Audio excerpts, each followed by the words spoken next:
배종찬의 시사본부. 안녕하십니까. 배종찬의 시사본부 시작합니다. 2024년 새해가 밝았습니다. 새해 첫날부터 정치권이 바쁘게 움직이고 있는데요. 오늘은 1월 1일이기도 하지만 총선이 딱 100일 남은 날이기도 합니다. 현 정부 집권 3년차를 맞아 여야는 국정안정론과 정권 심판론으로 맞서고 있습니다. 각 당은 선거체제로의 전환에 더욱 속도를 내고 있는데요. 잠시 후 일석이조에서 박원석 전 의원, 김영우 전 의원과 이야기 나눠보겠습니다. 새해가 됐지만 여전히 세계 곳곳에서 전쟁은 계속되고 있습니다. 러시아는 우크라이나 침공 이래 최대 공습을 했고 가자 지구에서는 여전히 하루 평균 300여 명이 희생되고 있습니다. 관련된 소식 국제본부에서 살펴보도록 하겠습니다. 2024년 새해 첫날 생방송으로 보내드리는 배종찬의 시사본부 지금 출발합니다. 1부 마지막에 듣는 노래 디저트송 신청도 기다립니다. 오늘 듣고 싶은 노래 있으시면 문자 샵 9730으로 자유롭게 보내주시고요. 짧은 문자 50원, 긴 문자 100원입니다. 오늘은 가급적 많은 분께 간식 쿠폰 보내드릴 테니까요. 많은 참여 부탁드립니다. KBS 1라디오의 모든 프로그램은 유튜브에서도 함께할 수 있습니다. 구독, 좋아요, 댓글 많이 부탁드립니다.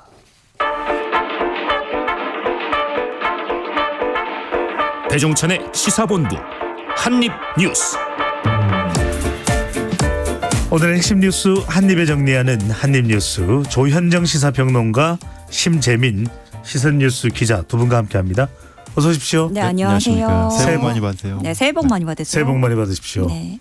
조현정 평론가는 새해 어떤 소망을 가지고 있나요? 뭐 원하는 것도 많고 뭐 이루고 싶은 것도 많지만 결국에는 항상 네. 그 종국에는 건강인 것 같아요. 아, 건강. 네. 심재민 기자는요? 저 역시 건강과 앞에 계시는 두 분과 술 한잔 해보는 게 저 새해 소망. 건강인데 왜 술 생각을 하세요? 건강하게 술 마시기. 그리고 너무 소박한데. 건강 좀 안 좋아 보여요. 잘 챙기세요. 네, 알겠습니다. 네. 술은 다음에 건강할 때. 네. 네. 자, 첫 번째 소식입니다. 윤석열 대통령이 현충원 참배를 시작으로 새해 공식 일정을 시작했는데요. 신년사를 발표했습니다. 행동하는 정부, 따뜻한 정부를 강조했는데 윤 대통령 신년사에 어떤 내용들이 담겨 있나요? 네, 이 오늘로써 이제 집권 3년 차의 해수를 접어들었는데요. 우선 가장 첫 일정으로는 서울 국립현충원을 찾아서 한덕수 국무총리를 비롯한 국무위원들, 대통령실 참모진 등 40여 명과 함께 현충탑에 분향했습니다. 방명록에는 국민만 바라보며 민생경제에 매진하겠습니다 라고 적었고요. 오전 10시에는 용산 대통령실에서 신년사를 발표를 했는데 이 신년사는 국정 운영의 방향을 설명하는 자리잖아요. 한 해 정책 기조를 또 엿볼 수 있기 때문에 관심이 모아지는데 윤 대통령은 새해 2024년은 대한민국 제도약의 중대한 전환점이 될 것이고 무엇보다 글로벌 교역이 회복되면서 우리 경제 전반에 활력이 나아지고 수출 개선이 경기 회복과 성장을 주도할 것이다 이렇게 강조를 했고요.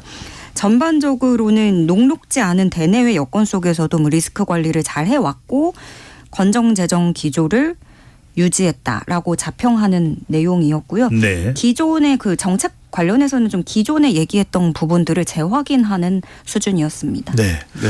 한 20여 분간 신년사가 발표가 됐죠. 네. 자, 신년사에서 이권 카르텔을 언급한 게 눈에 띄는데 어떤 내용이 담겼다고 말이 될까요? 네, 정권에 있으면서 계속 이권 카르텔을 없애겠다 이런 점들을 좀 강조해 왔는데 오늘 신년사에서도 마찬가지로 이권 카르텔을 타파하겠다라고 강조했습니다.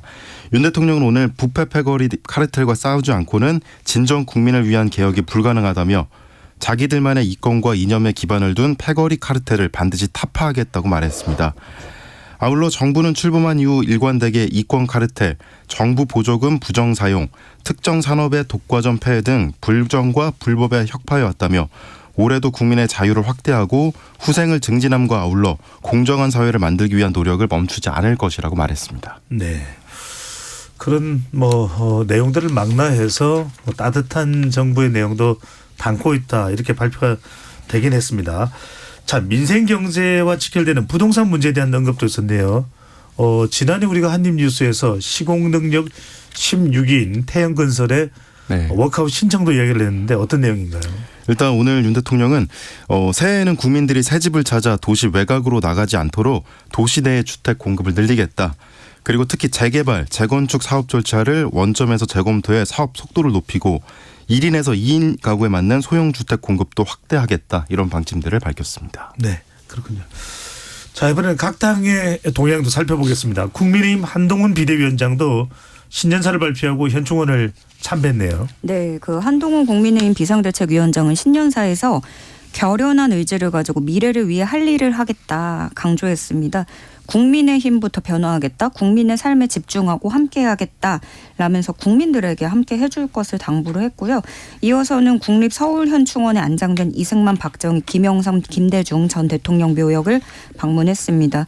윤재욱 원내대표, 유이동 정책위의장 그리고 비대위 전원이 함께했고 장동혁 사무총장, 박정아 당 수석대변인, 김영동 비대위원장 비서실장도 참석을 했고요. 방명록에는 동료 시민들과 함께 대한민국의 미래를 만들어 가겠습니다라고 적었습니다. 그 이후에는 서울 여의도 그 국민의힘 중앙당사에서 열린 신년 인사회에 참석했습니다. 그렇군요. 지난주에 한동훈 비대위원장이 이재명 대표를 첫 인사였죠. 상견례로 예방을 한번 했었는데 오늘 현충원에서도 만나게 됐었나요? 네, 오늘 그 한 위원장도 그렇고 이재명 대표도 그렇고 새해 첫날을 맞아 나란히 서울 동작구 국립서울현충원을 찾았는데요. 오늘 현충원이 북적북적 거렸겠네요. 네, 맞습니다. 이 자리에서 김대중 전 대통령 묘역 앞에서 조우했습니다.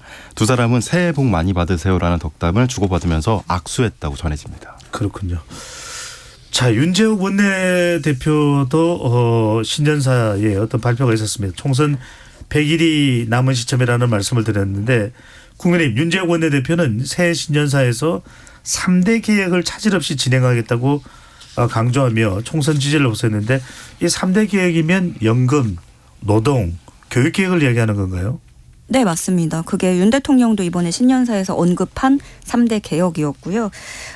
윤재욱 원내대표는 이제 국민의 목소리에 더 귀 기울이고 국민의 눈높이에 맞는 정책과 정치로 국민의 믿음을 받는 정당이 되도록 더욱 최선을 다하겠다라고 밝혔습니다. 그러면서 어떤 사회적 약자에 대한 집중적인 복지, 누구나 희망을 가지고 생활할 수 있도록 민생을 챙기겠다. 이런 부분에 좀 방점을 찍는 모습이었고요. 방금 말씀드린 그 윤석열 정부의 3대 개혁 언급을 하면서 역시 이걸 차질 없이 진행해서 함께 준비해 나가겠다. 그리고 또 빼놓을 수 없는 얘기가 이제 총선의 압도적인 힘을 좀 실어달라. 이런 얘기들 또 강조를 했습니다. 네, 맞아요. 그 총선이 이제 100일 앞으로 다가오면서 말씀하신 것처럼 국민 여러분의 압도적인 신뢰와 지지를 받아야 한다. 이렇게 강조를 또 했고요. 또 국민들이 많이 걱정하는 경기 회복을 체감할 수 있도록 이런 부분에 방점을 좀 두겠다. 표심을 얻기 위한 여러 가지 발언들도 해서 이목을 모았습니다. 이 약속들 발언들은 다 박제를 해서라도 기억을 하고 있어야 될 것 같아요. 네, 맞아요. 방부제를 좀 뿌려가지고 사라지지 않도록. 네. 방부제까지는 좀 그렇군요. 네, 죄송합니다. 건강이니까요. 네. 자, 이재명 대표도 신년사를 내놨습니다. 정부 여당 심판론으로 새 총선 승리를 또 강조를 했네요. 네. 작년 한 해 우리 국민에게 국가는 없었다라면서 좀 전반적으로 윤석열 정부를 맹공하는 내용이 담겨 있었습니다.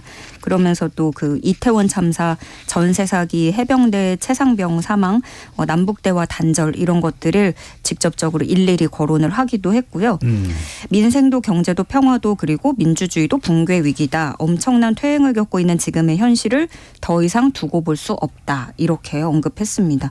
맹자를 이야기하기도 했어요. 그러니까 맹자는 칼로 사람을 죽이는 것과 잘못된 통치로 사람을 죽이는 것은 차이가 없다라고 말을 했다. 요거를 예시로 들었고요. 그러면서 이 민생 경제는 파탄지경이고 모두가 고통받고 있지만 윤석열 정권의 야당 파괴와 국회 무시로 민주주의를 부정하고 정치 보복과 독단의 국정 운영을 하고 있다라면서 강경하게 규탄하는 모습이었습니다. 네. 지난주에 한동훈 비대위원장을 만났을 때는 사뭇 또 훈훈한 분위기였는데 또 다른 또 반응이네요. 그때도 사실은 알맹이에는 좀 이재명 대표는 뭔가 결을 숨겨놓긴 했었고 오늘 현충원에서 만났을 때는 애써 웃으면서 조우를 했지만 근데 일단 메시지에는 이렇게 좀 강경한 어조를 넣은 것 같고요. 그러면서 이제 방명록에는 호국영령의 숭고한 잊지 않겠습니다라고 적었고 김대중 전 대통령 묘역을 참배했습니다. 네. 노무현 전 대통령 묘역 참배도 한다고 했는데 오늘 하게 되는 겁니다. 그러면은 봉화마을, 네. 경남 봉화마을로 내려가는 일정이 오늘 잡혀 있는 건가요? 네, 오늘 주요 일정으로는 현충원에 방문한 이후에 김대중 전 대통령 묘역을 방문하고 또 경남 김해 봉화마을로 내려가서 노무현 전 대통령 묘역을 참배합니다. 참배하면서 민주당 정신의 근간을 되새기며 당내 단합을 다질 방침이고요. 또 이튿날인 2일에는 경남 양산의 평산마을을 방문해서 문재인 전 대통령을 만나서 오찬을 함께하며 당 상황 대응과 총선 전략 등에 대한 조언을 구할 것으로 보입니다. 그렇군요. 전직 대통령 묘역 그리고 문재인 전 대통령까지 방문하는 일정으로 짜여져 있군요. 네. 자, 한동훈 비대위 관련입니다. 과거 노인 비하 발언으로 논란이 됐던 민경우 국민의힘 비상대책위원이 자진 사퇴를 했네요. 네. 네. 민 소장의 발언 중에는 사실 지금 일단 제일 많이 나왔던 게 그 노인 비하 발언이었다 이건데 그 후에 이제 다른 것들도 또 논란이 되고 있습니다. 예컨대 그 전장현을 얘기하기도 하고 막무가내로 개긴다. 이태원 참사 유가족들이 막무가내로 이렇게 한다라는 표현에다가 또 일제 식민 사과는 옹호했다라는 보도도 있었는데 여기에 대해서는 국민의힘이 당 차원에서 반박을 하기도 했어요. 그런데 이제 언급이 그 표현이 제국의 청년들이 해외 식민지를 개척하는데 상당히 정의 일꾼들이 가고 일본의 청년들을 빗대서 그렇게 얘기를 했었고 또 MBC 보도에 따르면 지난 9월에는 보수단체 집회가 있을 때 지나가던 한 시민과 또 욕설을 주고받았던 정황에 대해서도 보도가 되기도 했습니다. 어쨌든 간 이렇게 하루 만에 사퇴를 했고 누를 끼치고 싶지 않다라고 밝히고 나갔는데 국민의힘은 그래서 그 후에 우리는 반성하고 책임질 줄 안다. 내로남불하는 야당과는 다르다라고 또 강조를 했고요. 그럼에도 이 참사를 곧바로 지울 수 있을까 하는 부분인데 논란이 있는 건 지금 민경우 전 위원뿐만이 아닙니다. 박은식 비대위원도 결혼과 출산의 결정권은 남성에게 있다는 취지로 얘기를 했고 전쟁에 지면 집단 성폭행이 벌어질 수 있다 이런 식으로 글을 써가지고 논란이 되고 있는데 지금 야당으로서 민주당도 공세를 펼치고는 있지만 여러 언론에서도 이 부분을 지적하고 있거든요. 그러니까 청와대 민정수석이 하던 인사검증 업무를 법무부로 가져가면서 문제가 된 점이 다시 또 도마 위에 오르고 있고 보수 매체에서도 이 한동훈 위원장이 여론을 살피고 버티다가 논란을 키웠다라는 지적을 했더라고요. 그래서 비대위 첫 인선부터 삐걱댔다라는 평가는 피하기 어려워 보입니다. 네, 또 덧붙여가지고 이제 총선이 100일이 남은 만큼 이런 이슈들이 총선에 상당한 리스크로 작용할 수 있는 만큼 국민의힘 당내에서도 이런 부분을 좀 조심하자 이런 이야기들이 많이 나오고 있고요. 특히 오늘 김용태 전 최고위원은 이런 과거 발언들이 걸러지지 않았던 것들에 대해서 당이 좀 더 주의 깊게 봐줬으면 좋겠다 이렇게 직접 지적하기도 했습니다. 네. 이런 발언들 특히 제 기억으로는 2004년에도 당시 이 정동영 의장이 노인 폄하 발언을 내서 상당히 선거에 좀 영향을 줬다 그런 또 분석까지 나오는 만큼 자, 이 선거에 영향을 주는 발언들이 앞으로는 더 큰 영향을 주지 않을까 싶은 생각이 듭니다. 자, 이재명 대표, 이낙연 전 대표 지난 토요일이었죠. 오전에 토요일 아침에 조찬 회동을 했습니다. 잘 될 것이라고 하는 전망 아니다. 헤어질 만남이다. 헤어지기 위한 만남이다. 이런 분석이 양갈래로 나왔는데 결과적으로는 헤어지는 양상이 돼버렸네요. 네, 맞습니다. 그 회동 이후로 그 신당 창당이 기정사실화되면서 헤어질 결심이라는 타이틀로 상당한 많은 보도들이 나오고 있는데요. 이럴수록 이제 객파 갈등이 총선에 가까워질수록 심각해지는 모양새입니다. 비주류의 탈당이 잇따라 가능성이 커지면서 자칫 분당 사태로까지 확산하는 게 아니냐 이런 우려가 민주당 당내에서 커지고 있고요. 말씀하신 것 제가 말한 것처럼 이낙연 전 대표의 탈당이 기정사실로 받아들여지는 가운데 뭐 이 전 대표 가까운 비명계 4인방도 탈당 카드를 이제 만지작거리는 것으로 알려지면서 그런 우려들을 더 키우고 있습니다. 이들은 금주 초 이재명 대표를 상대로 통합 비상대책위원회 수용을 촉구하는 최후 통첩에 나설 예정이어서 새해 첫 주가 당내에 분수령이 될 것으로 보인다. 이런 보도들이 많이 나오고 있습니다. 네, 이번 주가 민주당도 상당히 중요한데 이낙연 전 대표는 또 이재명 대표를 지난해 말 이제 만나고 난 이후에 자 행주산성에서 신년 인사회를 가지고 뭐 창당 결심을 강조할 예정이다. 이렇게 또 네. 알려지고 있네요. 행주산성을 왜 가는지도 궁금하기도 합니다. 그러니까 그 장소가 발표되고 나서 거기에 대한 해석도 분분했어요. 네. 뭐 행주 대첩 현장이기 때문에 그곳에서 뭐 신당의 결의를 다진다. 라는 관측이 나오거나 아무래도 행주 대첩이 있었으니까 국난 극복의 상징성을 가지고 있다. 행주산성이면 권율 장군이죠. 네. 급기야 이낙연 전 대표는 이런 발언을 했습니다. 국민께 양자택 일이 아닌 새로운 선택지를 드려야 한다. 국민께 새로운 희망을 드리려면 큰 싸움을 벌여야 한다.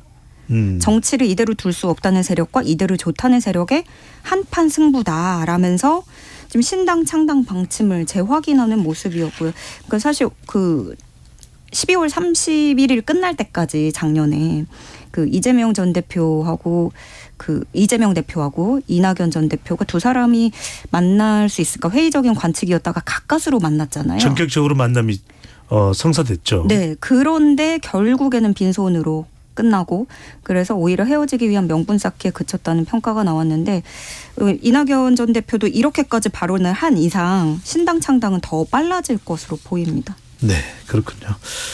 이재명 대표가 민주당에서는 이낙연 전 대표의 행보 관련 반응이 나온 게 있습니까? 네, 일단 이렇게 내용의 위기를 맞은 이재명 대표는 총선 전국에서 분열은 필패라는 인식 아래 원심력이 더 커지는 것을 막는 데 주력할 방침입니다. 특히 자신의 정치적 명운이 걸린 총선 승리를 위해 하루속히 혼란을 수습하고 본격적인 선거 체계로 당을 재편하는 데 속도를 낼 것으로 보입니다. 알겠습니다. 자, 이 여야 두 거대 정당 외에도 이제 신당에 대한 파괴력, 영향력 어떻게 될지 많이 기추가 주목이 되고 있습니다. 자, 제3지대 신당 파급력에 대한 관심인데요. 정치권 시각은 어떻습니까? 신당이 태풍일까 미풍일까? 네. 어떻습니까? 그 정치권 내부 시선도 엇갈리는 모습입니다. 한 중진 의원의 말을 빌어서 소개를 해드리면 그 이낙연 신당은 찻잔 속 태풍에 그칠 것이다. 명분도 인물도 돈도 없지 않냐. 이런 얘기가 나왔고요. 또 다른 시각은 이 신당 파장을 예측하기 어렵기 때문에 이재명 대표가 몇 번씩 찾아가서라도 말려야 된다. 이런 시각도 있는데요. 이낙연 전 대표의 그 무게감을 생각하면 그 중량이 문재인 정부 총리를 지냈고 또 지난 대선에서도 어쨌든 치열하게 후보 경쟁을 펼쳤던 당사자잖아요. 그리고 또 여권에서는 이준석 전 국민의힘 대표도 유력한 제3지대 세력으로 꼽히는데 그럼 둘 다 여야 기존 소속 당의 지지표를 잠식할 가능성이 있는 거고요. 특히 지금 이낙연 전 대표하고 이준석 전 대표가 두 사람이 모두 서로의 연대에 대해서 명확하게 선을 긋지는 않고 어느 정도 여지를 남긴 상황이란 말이죠. 여기에다가 금태섭 전 의원, 류호정 정의당 의원의 새로운 선택이 있고 양양자 무소속 의원의 한국의 희망도 연대 파트너로 거론이 되고 또 민주당 탈당한 이상민 의원도 가능성이 거론이 되고 있고 그러면 여기서 이제 얼마나 무게감 있는 인사를 얼만큼 데려오느냐가 관건이 될 텐데 물론 아직까지는 실질적으로 뭐 합류하겠다고 의사를 밝힌 현역 의원이 전무하다는 점에서 이건 미풍에 그칠 수 있다라는 평가도 나오긴 하는데 자연스럽게 또 이게 현역 의원들의 생존에도 관심이 모아지는 거죠. 1월 중에 여야가 공천관리위원회를 출범할 건데 특히 국민의힘 같은 경우에는 아시다시피 그 장제원 의원이 불출마를 선언했고 뭐 한동훈 비대위원장도 뭐 출마하지 않겠다고 밝혔다 보니까 그 중진들이 대거 물갈이 되지 않겠느냐 하는 전망이 지배적입니다. 뭐 공천 피바람이 불 것이다 뭐 이런 이야기까지도 나오고 있는 상황입니다. 신당의 영향력 또 경쟁력이 어떻게 될지는 1, 2월 더 지켜봐야 될 것으로 보이는데 이준석 전 대표가 추진하고 있는 신당 이야기를 좀 해볼까요? 네. 천하용인 바로 이준석 전 대표를 따르는 가까운 인물들인데 천하람, 이긴 두 사람은 국민의힘을 탈당해서 이준석 신당에 합류를 했는데 허나 의원이 아직 동태 파악은 안 되고 있네요. 네, 일단 말씀하신 것처럼 그 이준석 전 대표의 측근인 전하람 순천갑 당협위원장은 지난 29일 국민의힘을 탈당했고요. 그리고 이 전 대표가 추진한 신당에 합류하겠다 이렇게 본격적인 선언을 했습니다. 준비위원장으로서 역할을 한다는 거죠? 네, 맞습니다. 그리고 두 번째로는 이제 이기인 의원도 지난 29일 국민의힘을 탈당하면서 이준석 대표가 창당하는 신당에 본격적으로 참여하겠다 이렇게 밝힌 상황이고요.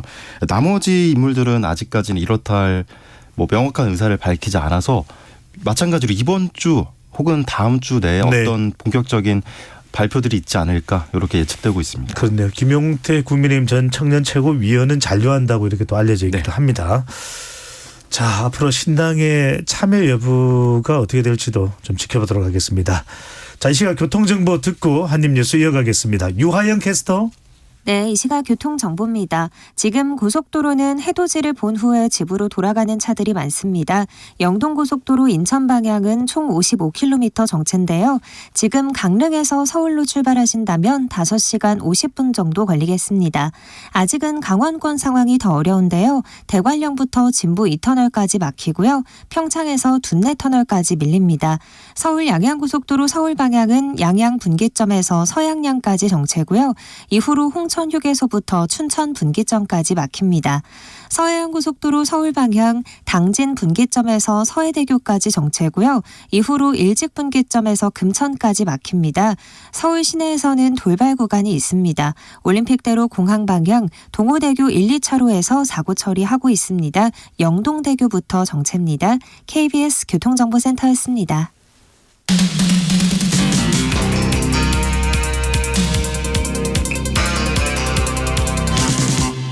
배종찬의 시사본부. 심재민 시선뉴스 기자, 조현정 시사평론가와 한입뉴스 이어가겠습니다. 자, 올해부터 바뀌는 내용들이 많은데 유엔에서도 한국의 역할이 바뀝니다. 오늘부터 2년 동안 유엔 안보리 비상임 이사국으로 활동을 시작하게 되는데요. 한국이 안보리에서 활동하는 것은 11년 만이라고요? 네, 맞습니다. 이를 유엔 안전보장이사회 비상임 이사국으로서 2024년에서 2025년 임기 활동을 시작했습니다. 국제 평화 안전 질서를 유지하는 유엔 최상위 조직에 입성해 북한의 핵미사일 위협과 인권 문제에 주도적으로 대응할 뿐만 아니라 국제 분쟁과 비전통적 안보 의제에도 적극적으로 관여할 전망입니다. 네. 참고로 올 한 해 동안은 일본도 비상임 이사국이고 네. 미국은 또 상임 이사국입니다. 이른바 한미일 협력이 또 공고해진다라고 하는 해석도 나오는데 네. 비상임 이사국은 어떤 의미를 가지게 되는 걸까요? 네, 일단 우리나라의 유엔 안보리 진출은 1996년과 1997년 그리고 2013년도와 2014년에 이어 이번이 세 번째로 한국은 지난해 6월 유엔 안보리 비상임 이사국에 당선된 뒤 이사국 수임을 준비해 왔습니다.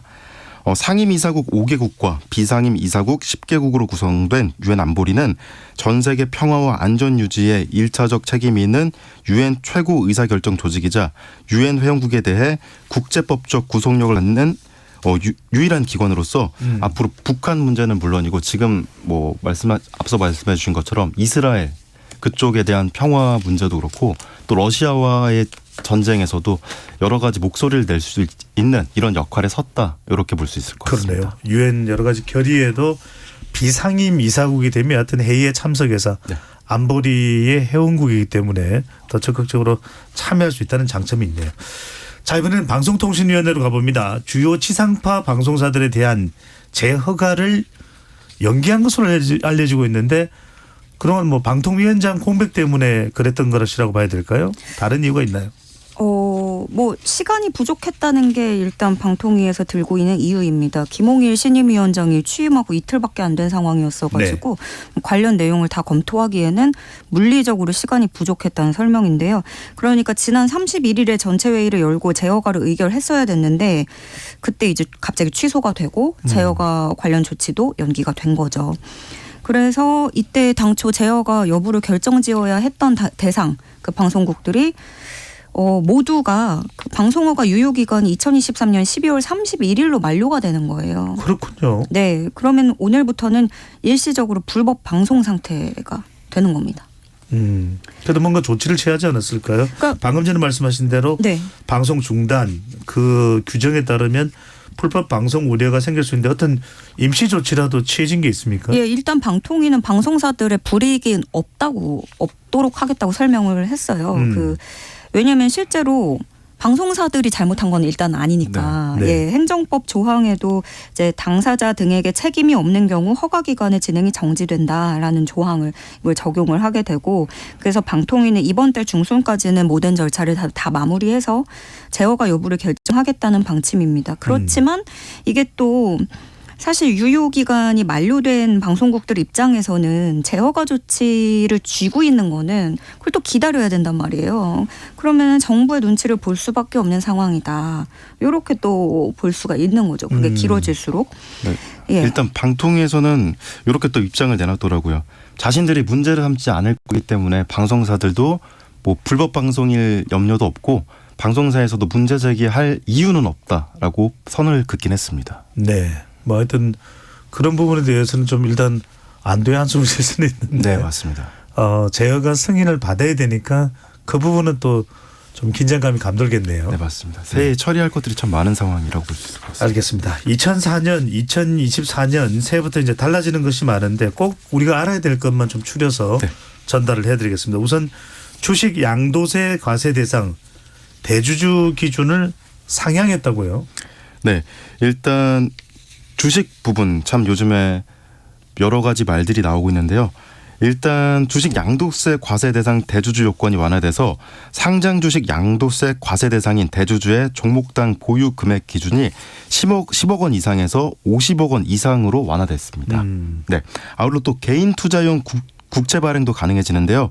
상반기부터 국민들이 장기적으로 자산을 형성하는 데 활용할 수 있는 개인 투자용 국채가 발행됩니다. 전용 계좌를 개설하면 10년물이나 20년물 국채에 대해 최소 10만 원부터 연간 총 1억 원까지 투자할 수 있습니다. 네. 대주주 기준이 상향된 게 그런 거죠. 연말 되면 이 대주주 기준 때문에 세금을 네. 많이 내야 되기 때문에 대주주들이 투매를 하게 되고 그게 소액 주주들에게 주가 하락으로 연결되면서 피해가 있었다면 그 부분 네. 때문에 네. 정부가 강조를 했던 부분인데. 네, 70%가량이 그럼 이제 대주주에서 줄어드는 걸로 나타나는데 일단 기재부 측은 그렇게 한다고 해도 그 이상 갖고 있는 분들이 훨씬 세금을 더 많이 내고 있기 때문에 세수 효과가 그렇게 크진 않을 것이다. 그 부분은 좀 우려하지 않아도 된다라는 게 기재부의 입장입니다. 네. 개미 투자자들에게는 또 50억이 일단 10억도 새해에는 좀 돈 벌 수 있는 해가 돼야 될 텐데. 자, 사실 중요한 건 이겁니다. 저출산 문제를 해결하기 위한 정책이 거의 매일 쏟아지다시피 하는데 네. 요거 좀 정리를 해 주시죠. 네, 뭐 금융도 그렇고 부동산도 그렇고 지금 많은 저출산 대책들이 나왔습니다. 네. 먼저 혼인 출산 증여세 공제가 신설됐습니다. 혼인 신고일이나 자녀 출생일 전후 2년 안에 부모나 조부모 등 직계 존속에게 증여받은 재산은 최대 1억 원까지 증여세를 추가 공제해 주고요. 또 장녀 장려금 대상 및 지급액도 확대됐습니다. 자녀 장려금을 지급받을 수 있는 연소득 상한이 4천만 원에서 7천만 원으로 확대되면서 최대 지급액도 작년에 1인당 80만 원에서 100만 원으로 상향됩니다. 그리고 또 출산 보육수당 비과세 한도도 상향돼서 근로자가 회사 등에서 자녀 출산과 육아 명목으로 받은 수당 가운데 세금을 물지 않는 액수 한도가 월 10만 원에서 20만 원으로 상향됐습니다. 근데 실제 이 아이 보육 수당이 상당히 많이 올라가지 않았습니까? 저희 집에는. 네, 보육수당도 그렇고 이제 네. 양육비 지원 같은 그러니까요. 것도 있고요. 그러니까 일단 그 부모급여라고 해서 만 0세에서 1세 아동에게 매달 지급하는 게 있거든요. 그러니까요. 예, 이게 작년까지 기준이 만 0세 70만 원, 만 1세 35만 원이었는데 이제는 만 0세는 월 100만 원, 만 1세는 50만 원으로 오른다는 겁니다. 꽤 많이 받는 거예요. 그리고 이 아동들이 어린이집을 이용할 경우에는 그 현금으로 안 들어오고 바우처가 들어와요. 예. 그래서 이게 어린이집 결제 금액으로 꽂히거든요. 근데 그러면은 여기서 이제 바우처 지원 금액이 더 많으면 차액을 또 현금으로 지원하게 되고 아이가 태어났다고 했을 때 그 출생 아동에게 첫 만남 이용권을 또 주잖아요. 이것도 200만 원을 지급하는데 둘째야 이상부터는 300만 원을 지원하게 됩니다. 또 눈에 띄는 점은 이제 대출금리도 많이 낮아지게 되죠. 아이들 예. 태어나는 숫자에 따라서 그렇죠. 맞습니다. 신생아 특별 공급도 도입을 해서 그 주택구입자금 대출의 경우에는 연소득 1억 3천만 원 이하가 자격 기준이 돼서 그 자격 기준도 좀 더 완화해주고 더 많은 사람들에게 그리고 최대 5억 원까지 빌려줍니다. 전세 같은 경우에는 똑같이 1억 3천만 원 연소득 기준을 적용을 하고요. 최대 3억 원까지 지원을 받을 수 있는데 이 부분은 조금 이제 아쉬운 목소리가 나오는 게 이미 아이를 낳아서 기르는 가구들이 포함되지 않는 부분이 좀 아쉬운 대목인 소급이 거예요. 안 된다는 게요. 예, 왜냐하면 지금 영유아를 키우는 가정들도 뭐 맞벌이하고 집을 마련하려고 어렵고 고군분투하고 있거든요. 그런데 중요한 건 그런 것 같아요. 이미 영유아들을 키우고 있는 가정들을 봤을 때 잘 살고 있구나, 행복해 보인다, 괜찮구나 하는 모습을 봤을 때 출산율이 더 올라갈 수 있다고 보거든요. 지금 아예 계획이 없는 사람들한테 지금 돈 줄 테니까 낳으세요 이거보다는 네. 이미 낳고 키우는 사람들이 잘 자리를 잡는 모습 이런 부분으로도 좀 방향을 틀어봤으면 좋겠습니다. 조은정 평론가 이 부분에 대해 절실해 보이네요. 사심은 없었습니다만. 네. 예. 최저시급과 병사 봉급도 인상이 되는데 심재민 기자 어떻게 네. 됩니까? 일단 먼저 최저임금이 시간당 9,620원에서 9,860원으로 2.5% 인상됐습니다. 주 근로시간 40시간을 기준으로 환산한 월급은 206만 740원으로 매월 지급하는 상여금과 식비, 교통비, 숙박비 등 복리후생비도 최저임금에 전부 산입하게 됩니다. 네, 말씀하신 것처럼 그 군인들 월급도 상당 부분 올랐고요. 네. 저는 받아서 또 출산율 올리기 위한 정책들 몇 가지 좀 더 말씀드리고 싶은 게 있는데 네네. 신생아 특별 공급에 대해서도 관심이 상당하더라고요. 신생아 특별 공급에 대해서 좀 말씀드려보면 네. 일단 잠시만요. 네, 여기 있죠. 왜 정책이 너무 많죠? 네, 여기 있습니다. 오늘 되게 많은데 신생아 출산 가구를 대상으로 주택 특별 공급이 이루어집니다. 공공이나 민간에서 주택을 분양할 때 입주자 모집 공고일 기준으로 2세 이하의 자녀가 있으면 특별 공급 자격을 부여받을 수 있습니다. 공공 분양의 경우 나눔형의 35%, 선택형의 30%, 일반형의 20%를 신생아 가구에 우선 공급하고요. 민간 분양은 생애 최초 신혼부부 특공의 20%를 우선 공급하게 됩니다. 네. 네. 그 아이를 저는 아직 낳아보진 않았지만 키울 때 집 문제 굉장히 중요하잖아요. 어떤 집에서 키우느냐. 이런 부분에 조금 많은 공급이 이루어지면 출산율이 네. 조금이라도 오르지 않을까 두 기대가. 분이 이 부분에 대해서 아주 적극적이시네요. 네. 아무래도 저희 또 세대가 그럴 수도 네. 있을 것 같아요. 네. 정말 정부가 할 수 있는 우리 사회가 할 수 있는 모든 역할을 다 했으면 좋다는 생각이고요. 이걸 여러분들이 이 하나하나 알아두면 좋은 그런 올해 달라지는 내용이라서 자, 이 부분까지 포함을 하겠습니다. 통신비 부담되는 분들도 많으시죠. 올해부터는 요금제 및 단말기 선택권이 확대되고 실제 사용량에 가까운 요금제 선택이 가능해져 통신비 부담 완화된다는 이야기도 나오는데 이 소식과 함께 조은정 평론가 그 밖에 또 다른 올해 꼭 좀 알아뒀으면 하는 달라지는 제도 소개를 해 주시죠. 예, 우선 통신비 내용인데요. 스마트폰 쓰다 보면은 요금제가 강제로 너무 비싸요. 예, 얼마짜리들 쓰시는지는 모르겠지만 강제로 너무 비싼 면이 있는데 그래서 이용자들에게 단말기 선택권도 그렇고 요금제에 있어서도 선택폭을 더 넓게 해주겠다 이겁니다. 그래서 그러면 좀 실제 내가 사용하는 그런 쪽에 더 걸맞게 요금제 선택을 할 수 있을 것으로 기대가 되는데요. 예를 들어 이런 겁니다. 5G 스마트폰 단말기에서도 LTE 요금제에 가입을 할 수 있고 LTE 단말기 사용자도 5G 요금제에 가입을 할 수 있게 되는 건데요. 가령 이번에 이 정부 정책에 맞춰서 한 통신사가 요금제를 내놨는데 1기가에서 2기가 단위로 세분화한 16가지 요금제를 출시를 했어요. 그런데 좀 아직 많은 분들이 알지 못해가지고 예, 요거는 좀 홍보가 많이 필요할 것 같고 네. 예, 그밖에 또 좀 제가 재밌게 본 정책들은 얼마 전에 그 이제 지하철역에서 에스컬레이터가 역주행해서 시민들이 다치는 사고들이 잇따라 발생을 했다. 그렇죠. 예. 그래서 이 에스컬레이터 역주행 방지 시설이 없는 지하철역 내 에스컬레이터 1000여 대를 모두 개선하기로 또 예산을 투입합니다.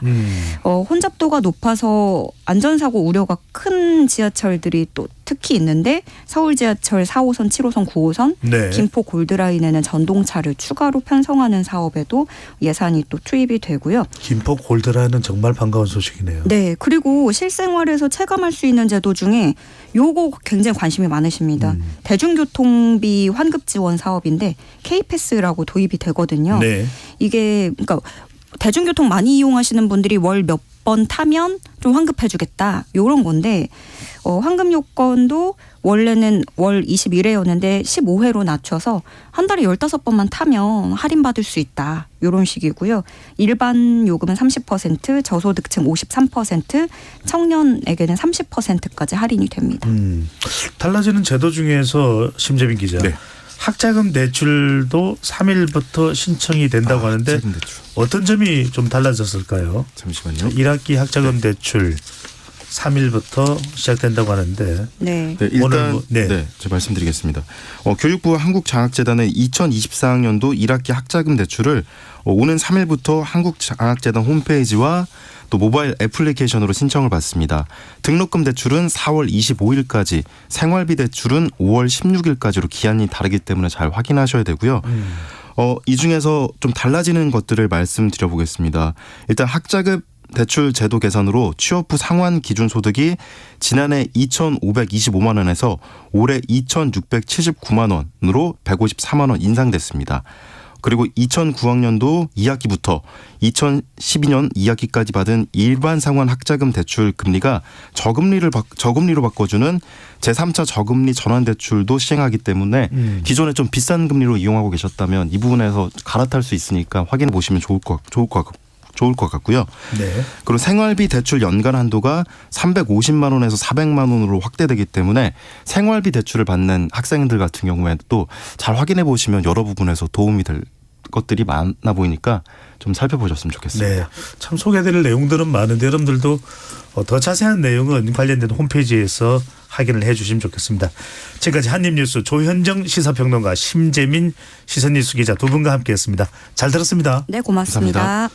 오늘의 디저트송입니다. 6246님, 근무 스케줄이 바뀌면서 미니 라디오 들고 다니면서 애청하는 청취자입니다. 응원합니다. 네, 저희들도 감사드리고 더 열심히 배종찬의 시사본부 새해에도 펼쳐나가겠습니다. 아바의 해피 뉴 이어 신청합니다. 간식 쿠폰 보내드리겠고요. 아바의 해피 뉴 이어. 저희 인사도 마찬가지입니다. 입으로 돌아오겠습니다.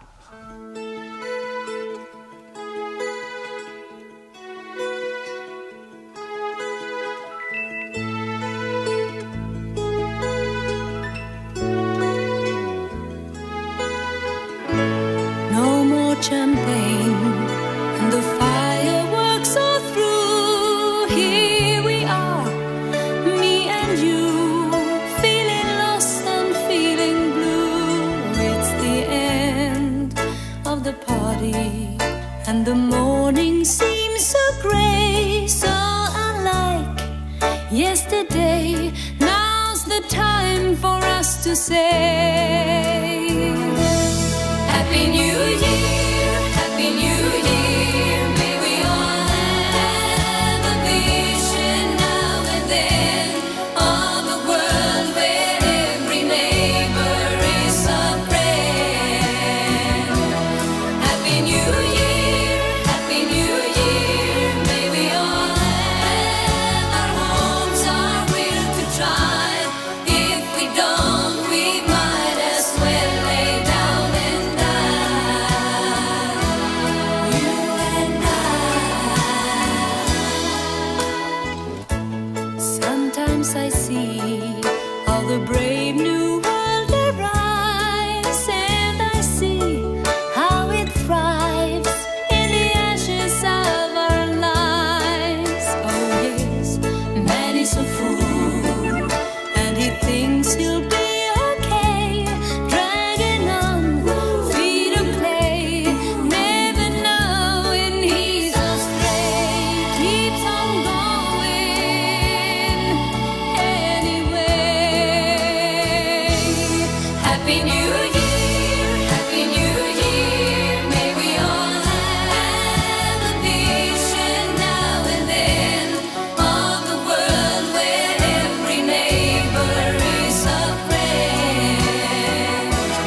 새해 복 많이 받으세요. 바른말 고운말입니다. 2024년의 새 아침이 밝았습니다. 올 한 해도 청취자 여러분 가정에 기쁨과 행복이 넘치기를 기원합니다. 운동선수나 운동팀 가운데는 겨울에 따뜻한 곳으로 가서 훈련하는 일이 있습니다. 보통 동계 전지훈련이라고 하지요. 전지훈련은 신체의 적응력을 개발 향상하기 위해서 환경 조건이 다른 곳으로 옮겨가서 하는 훈련을 뜻합니다. 훈련하면서 발견하게 되는 부족한 부분을 강화한다는 점에서도 의미가 큽니다. 지금 들으신 내용이 나온 단어 강화하다는 세력이나 힘을 더 강하고 튼튼하게 하다 또는 수준이나 정도를 더 높이다를 뜻합니다. 우리 팀의 수비력을 강화해야 한다. 또 컴퓨터 시스템 보안을 강화해야 한다 같이 쓸 수 있는데요. 이때는 강할 강자에 될 화자를 씁니다. 반면에 강화하다라는 동사 중에는 강론할 강자에 화목할 화자를 쓰는 것도 있는데요. 싸우던 두 편이 싸움을 그치고 평화로운 상태가 되다를 뜻합니다. 이와 관련해서 서로 싸우던 나라의 전쟁의 종료와 평화의 회복, 영토, 배상금 따위의 강화 조건을 규정하고 그 이행을 위한 담보 수단으로 정하는 조약을 강화조약이라고 합니다. 지금 지구 곳곳에서 벌어지고 있는 전쟁의 당사국들이 전쟁을 종식하고 이렇게 강화하기로 했다는 좋은 소식이 하루빨리 들려오기를 기대해 봅니다. 바른말 고운말 아나운서 변희영이었습니다.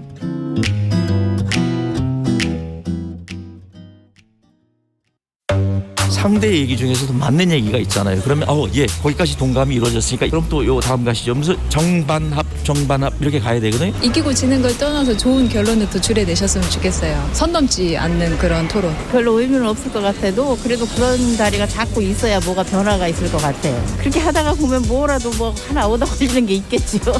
시민논객 여러분을 기다립니다. 평일 저녁 7시 20분 KBS 열린 토론.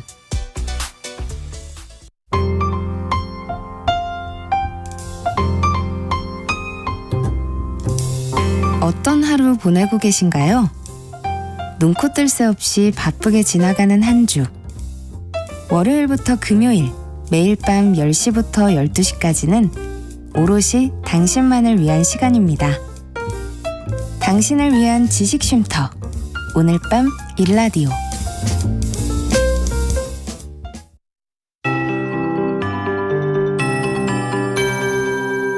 KBS 58분 날씨. 2024년의 첫 주는 큰 추위 없이 활동하기 무난하겠습니다. 다만 앞서 내린 눈이 녹았다 얼기를 반복해 빙판길이 많습니다. 조심히 이동해 주시고요. 모레까지 동해안에 강한 너울이 유입돼 해안가 안전에 유의하시는 게 좋겠습니다. 한 주간 평년보다 온화한 날씨가 이어지겠습니다. 현재 기온 서울이 7도, 부산은 12도 가까이 올라서 어제와 비슷하거나 조금 높은 편인데요. 내일 아침은 서울과 대전, 대구, 영상 2도로 오늘보다 높겠고 한낮에 서울이 5도, 강릉, 광주 8도, 부산, 제주 12도까지 오르겠습니다. 오늘 공기질은 대체로 깨끗한 가운데 일부 서쪽으로 초미세먼지 농도가 높은 곳이 있겠습니다. 하늘은 차츰 흐려질 텐데요. 강원 동해안에 빗방울이 떨어지고 제주도는 저녁까지 약한 비가 지날 수 있고요. 밤부터 내일 오전 사이엔 중부지방에 1cm 미만의 눈이나 비가 가끔 오겠습니다. 한편 동해상엔 풍랑주의보가 발효 중입니다. 동해 중부 해상에 오늘 밤까지, 남부 해상은 내일 새벽까지 물결이 최대 4m로 매우 높게 일겠습니다.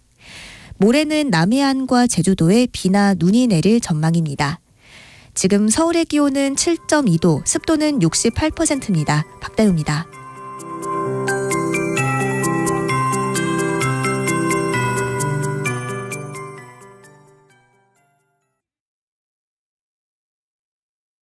정성을 다하는 국민의 방송 KBS가 한시를 알려드립니다. AM 711kHz, FM 97.3MHz, KBS 1라디오입니다. HLKA.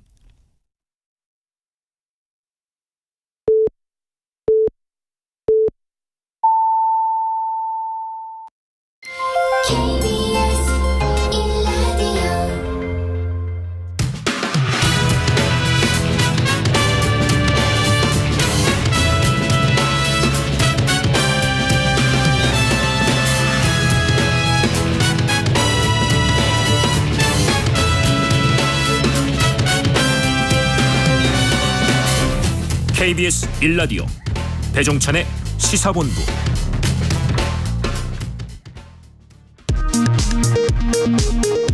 이 시각 라디오 정보센터 뉴스입니다. 윤석열 대통령은 오늘 신년사를 통해 교육과 노동, 연금 등 3대 개혁을 흔들림 없이 추진하고 자기들만의 이권과 이념에 기반을 둔 패거리 카르텔을 반드시 타파하겠다고 밝혔습니다.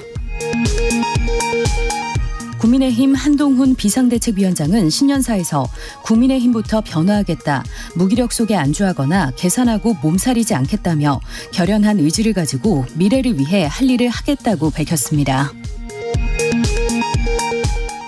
더불어민주당 이재명 대표는 신년사에서 윤석열 정권은 야당 파괴와 국회 무시로 민주주의를 부정하고 정치 보복과 독단의 국정 운영으로 대한민국을 고사시키고 있다며 다가올 총선에서 반드시 승리하겠다고 밝혔습니다. 새해 초 탈당과 신당 창당 발표를 예고한 이낙연 전 더불어민주당 대표가 올해 절망에 빠진 국민께 희망을 드려야 한다며 그러자면 큰 싸움을 벌여야 한다고 밝혔습니다. 지난해 우리나라 수출은 전년보다 7.4% 감소한 6,327억 달러를 기록한 가운데 연간 무역 수지는 100억 달러 적자로 집계돼 2년 연속 적자를 기록했습니다. 지금까지 라디오 정보센터 조진주였습니다.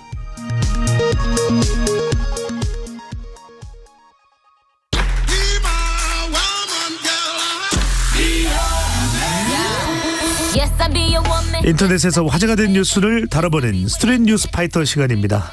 박지원 뉴스캐스터와 함께합니다. 어서 오세요. 안녕하세요. 새해 복 많이 받으시고요. 새해 복 더 많이 받으세요. 네. 더 받다가 더 살찔 수도 있으니까요. 네. 자, 첫 번째 주제입니다. 새해니까 또 이런 내용 주제가 또 나올 수밖에 없는데요. 직장인들이 직장 관련 새해 소망을 물어봤습니다. 10명 중 7명이 이것을 뽑았다고요. 새해 소망으로 가장 많이 꼽은 소원은 바로 임금 인상이었습니다. 돈이군요. 맞습니다. 그런데 임금 인상은 모든 연령대에서 1위를 지켰는데요. 소원 2위는 좀 달랐습니다. 연령별로 달랐는데 일단 20대는 좋은 회사로 이직하기였고요. 30대 그리고 40대는 노동 강도 그리고 노동 시간의 단축이었습니다. 그리고 50대로 갈수록은 고용에 대한 안전성 그리고 정규직 전환이 2위를 차지를 하고 있었습니다.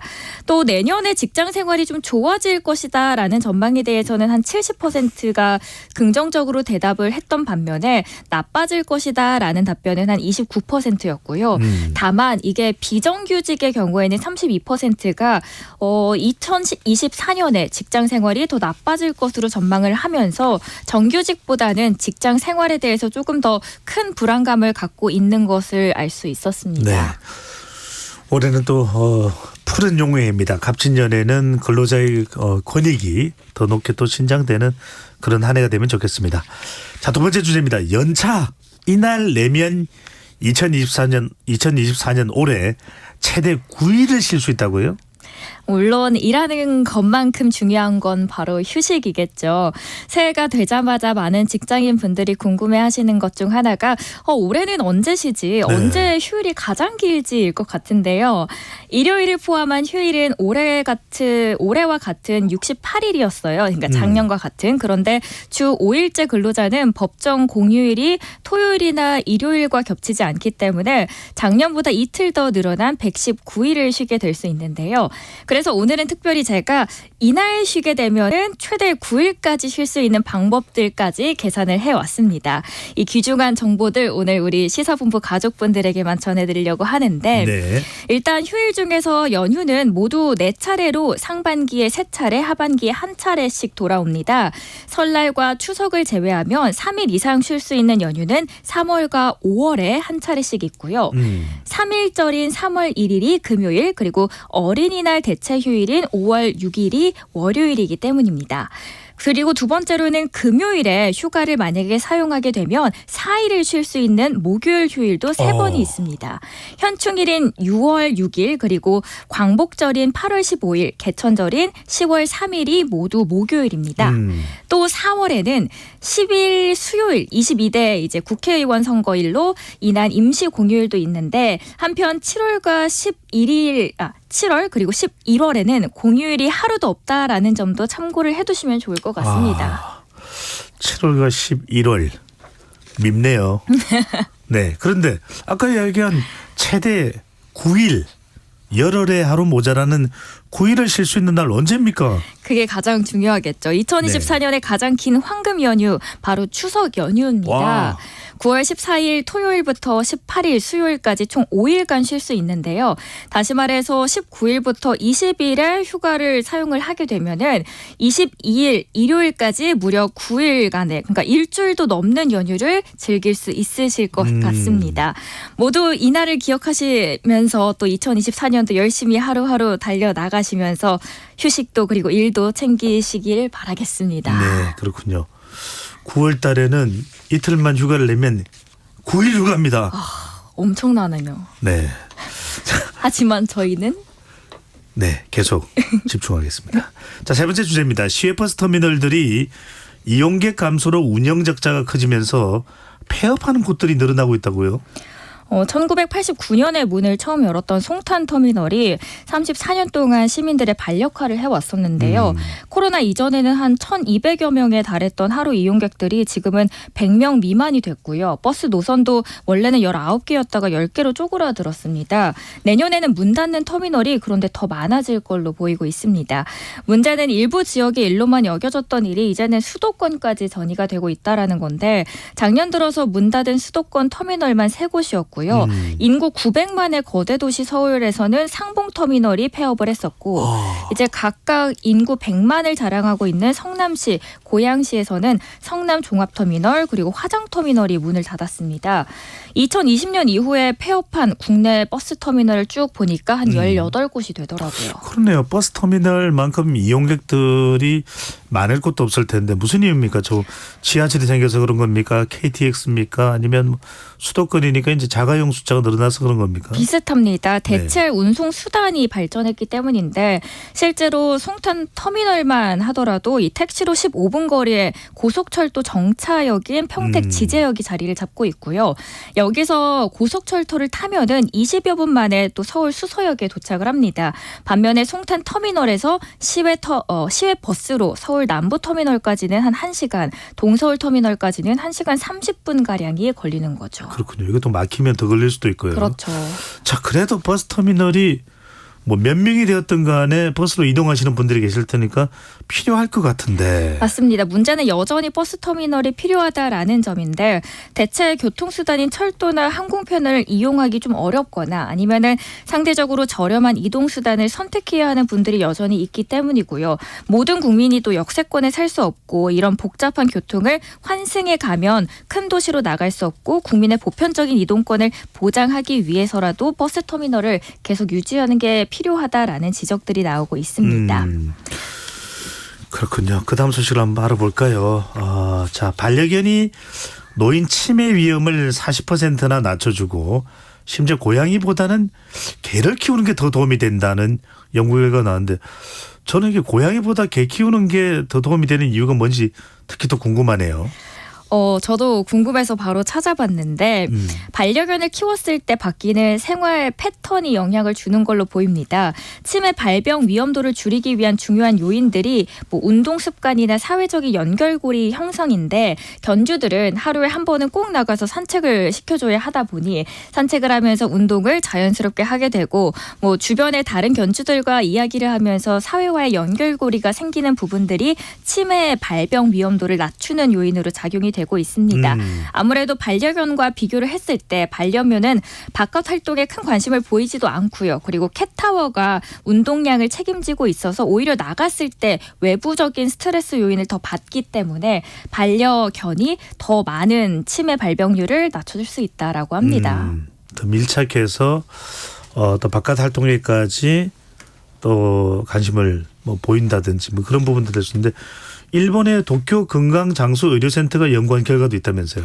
네, 맞습니다. 이 조사 자체가 일본에 있는 도쿄 건강장수의료센터에서 한 거고요. 도쿄도에 거주하고 있는 65세 이상의 남녀 한 10,000명 이상을 대상으로 4년 동안 동물 사육 그리고 치매 연관성을 관련해서 연구를 한 사례입니다. 반려견을 키우고 있는 고령자가 키우지 않는 고령자에 비해서 보니까 치매 발생 위험도가 40%나 낮았던 거고요. 다만 고양이를 키우는 사람과 키우지 않는 사람 사이에서는 발병 리스크가 차이가 그렇게 크게 나타나지는 않았다라는 점이 놀라웠던 거죠. 네. 어쨌거나 반려동물과의 이런 관계가 막 공감과 교감 아닐까. 서로 많이 교감하는 것이 그만큼 치매 예방에도 도움이 된다는 네. 사실 다시 한 번 더 확인할 수 있습니다. 박시훈 캐스터도 반려동물 키우나요? 저는 가끔씩 임보를 합니다. 임보는 뭔가요? 임시로 보호해주는. 네. 너무 말 줄이지는 마시고요. 알겠습니다. 임보. 이제 알았네요. 자, 오늘 말씀 여기까지 듣겠습니다. 지금까지 박지원 뉴스캐스터와 함께했습니다. 2024년 복 많이 받으시길 바랍니다.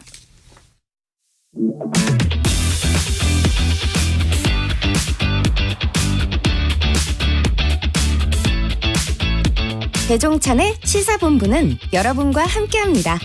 짧은 문자 50원, 긴 문자 100원이 드는 샵 9730. 라디오 어플 콩과 유튜브는 무료로 참여하실 수 있습니다. Hit me and don't make me strong.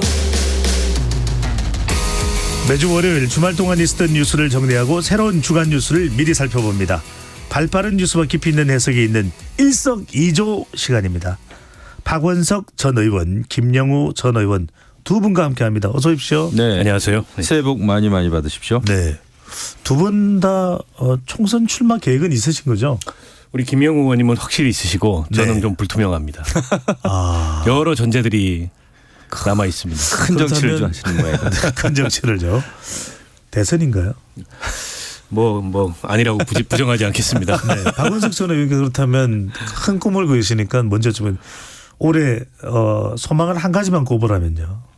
아니 저는 진짜 이게 그냥 하는 말이 아니고 정치가 좀 바뀌었으면 좋겠습니다. 지금처럼 뭘 잘하기 위한 경쟁이 아니고 네. 뭐 잘못하기 경쟁 내지는 상대가 잘못하기만 바라는 이런 정치가 아니고 국민을 위해서 더 잘하는 경쟁으로 좀 바뀌어야 민생도 달라지고 경제도 달라지고 대한민국이 선진국이 된 그런 국격에 맞는 나라가 되지 않을까 싶습니다. 대선이군요. 역시. 네. 김영우 전 의원께서는요. 나는 아무래도 이제 출마자니까요. 네. 네. 열심히 해서 정말 지금은 국민들이 보더라도 거의 막장 정치 수준이에요. 예, 그래서 뭐 여당 야당 더 좀 분발해가지고 특히 이번 총선은 혁신 경쟁을 좀 해서 민생 정치를 좀 펼쳐야 되겠다.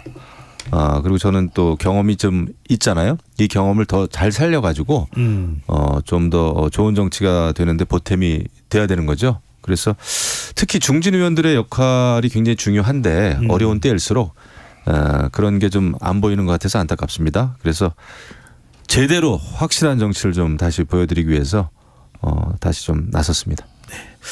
자, 바로 단도직입적으로 여쭤보겠습니다.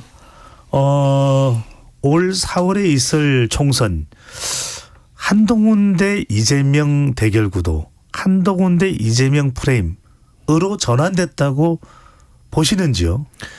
상당히 그런 낌새가 보입니다. 그 한동훈 컨벤션 효과는 분명히 있어요.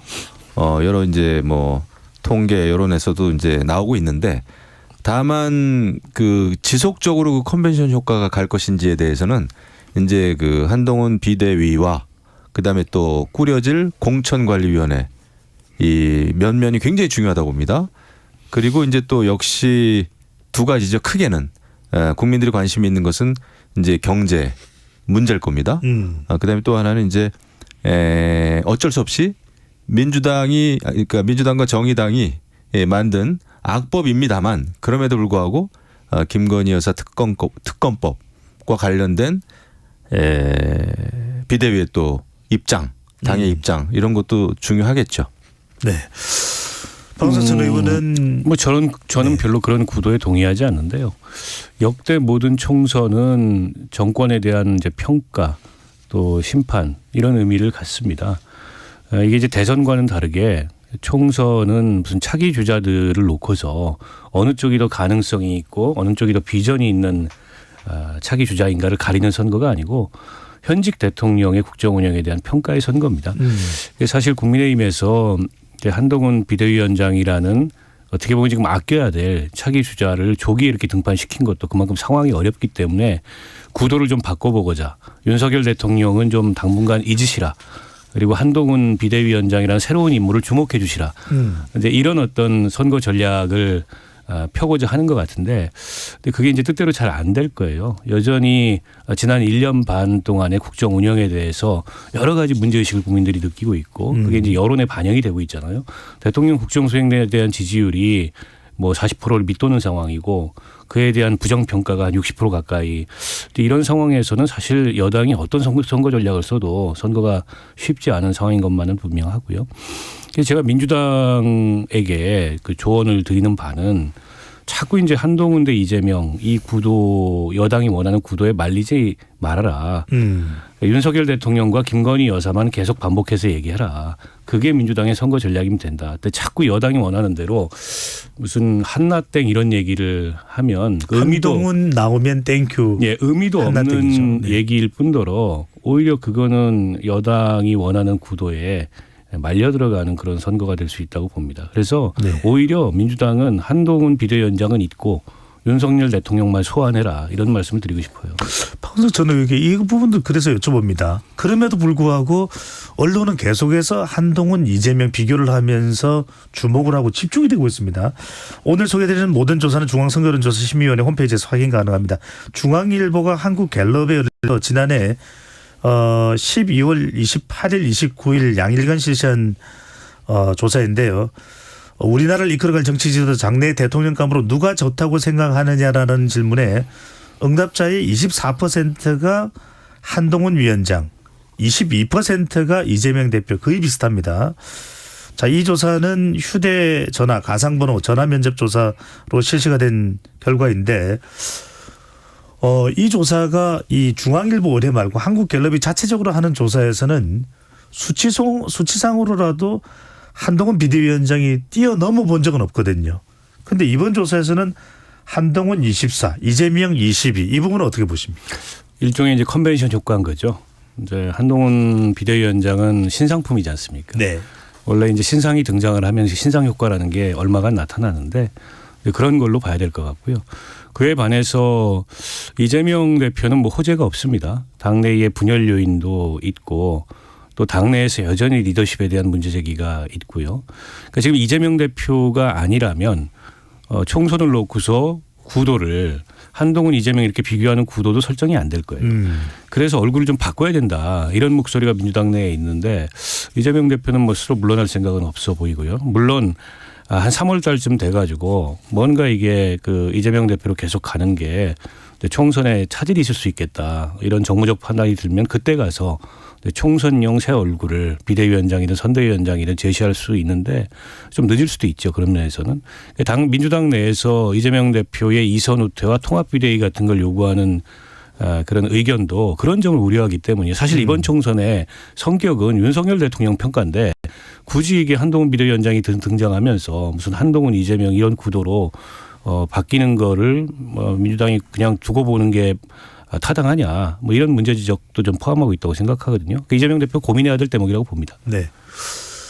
제가 볼 때는 민주당은 새로운 돌파구를 찾을 수가 없어요.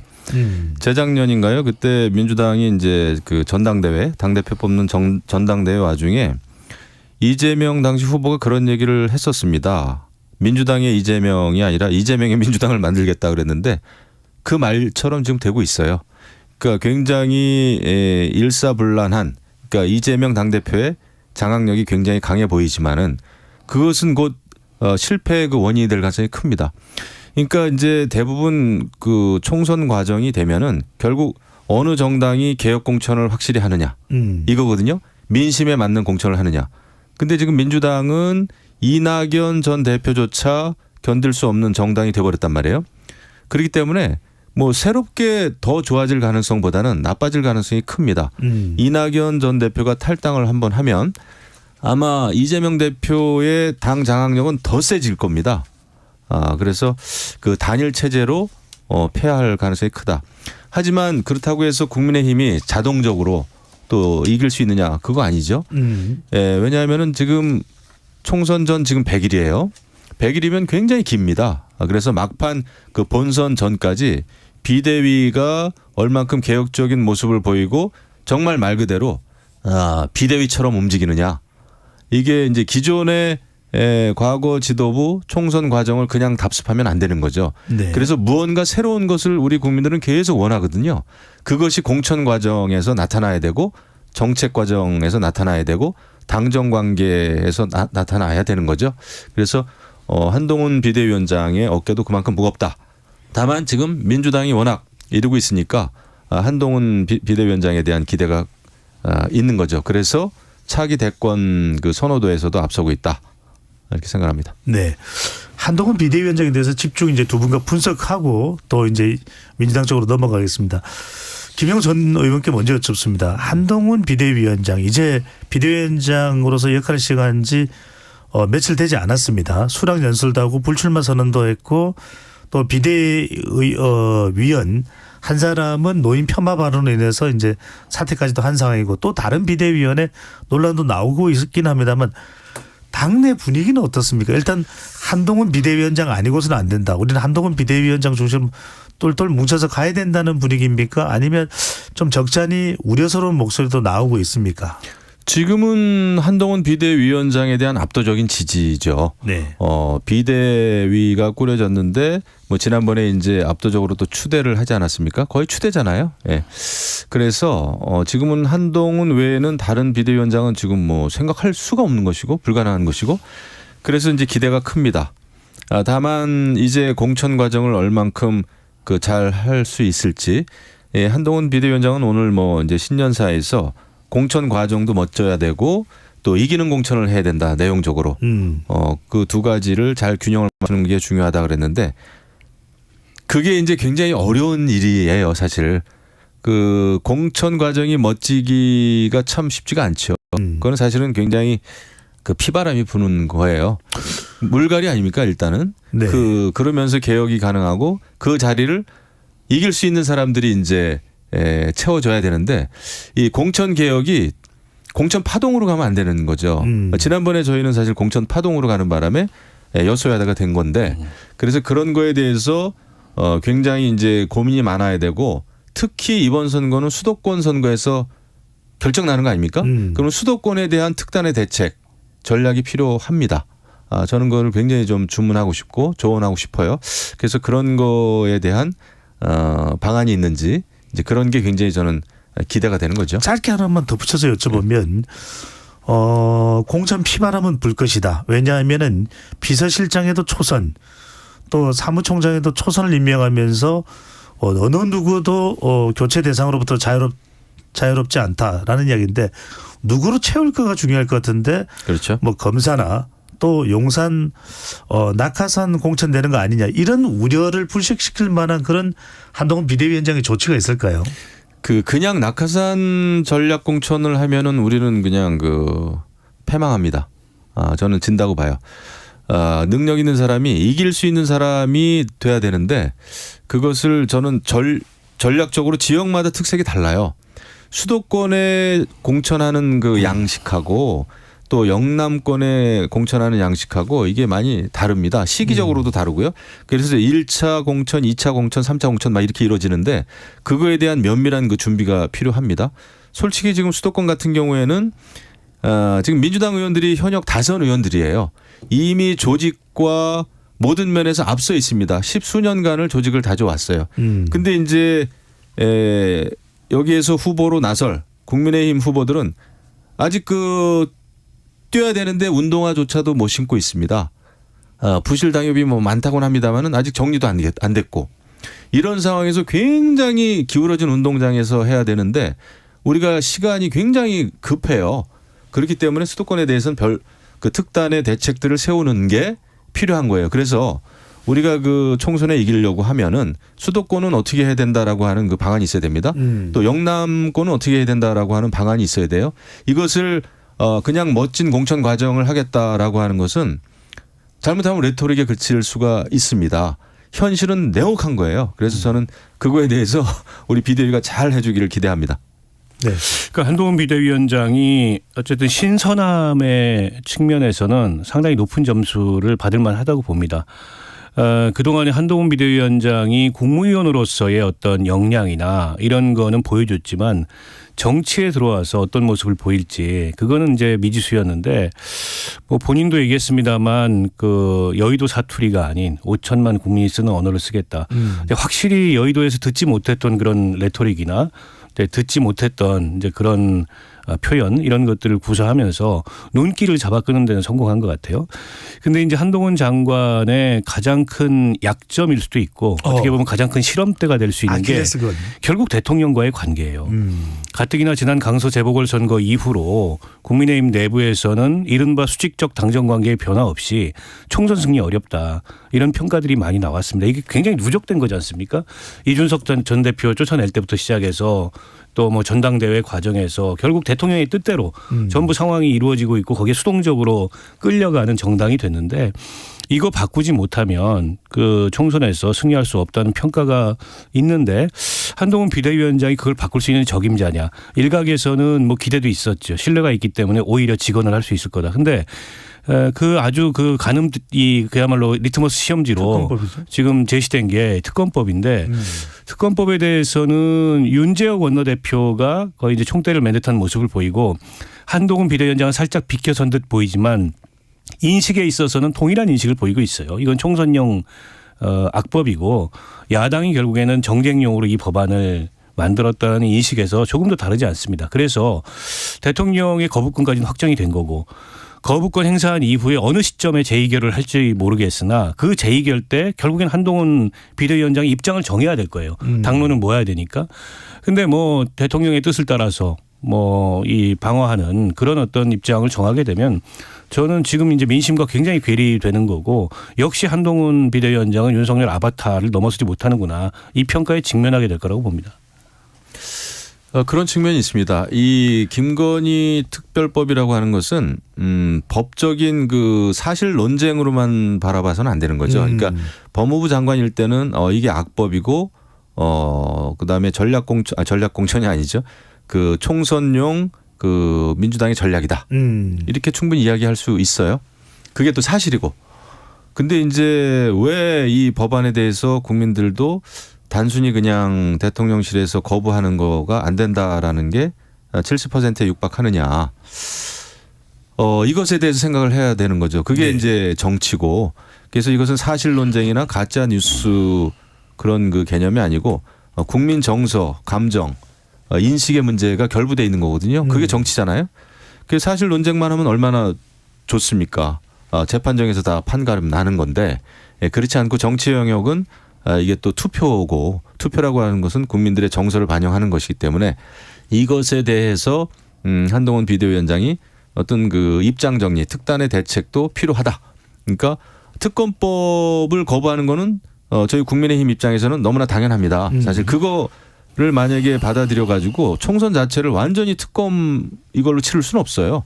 그래서 그건 안 되지만은 최소한 김건희 여사의 대외 일정 관리와 관련된 방안 제시라든지 논란이 없도록 특별 뭐 감찰관이 됐든 부속실이 됐든 어떤 입장 정리는 필요하다.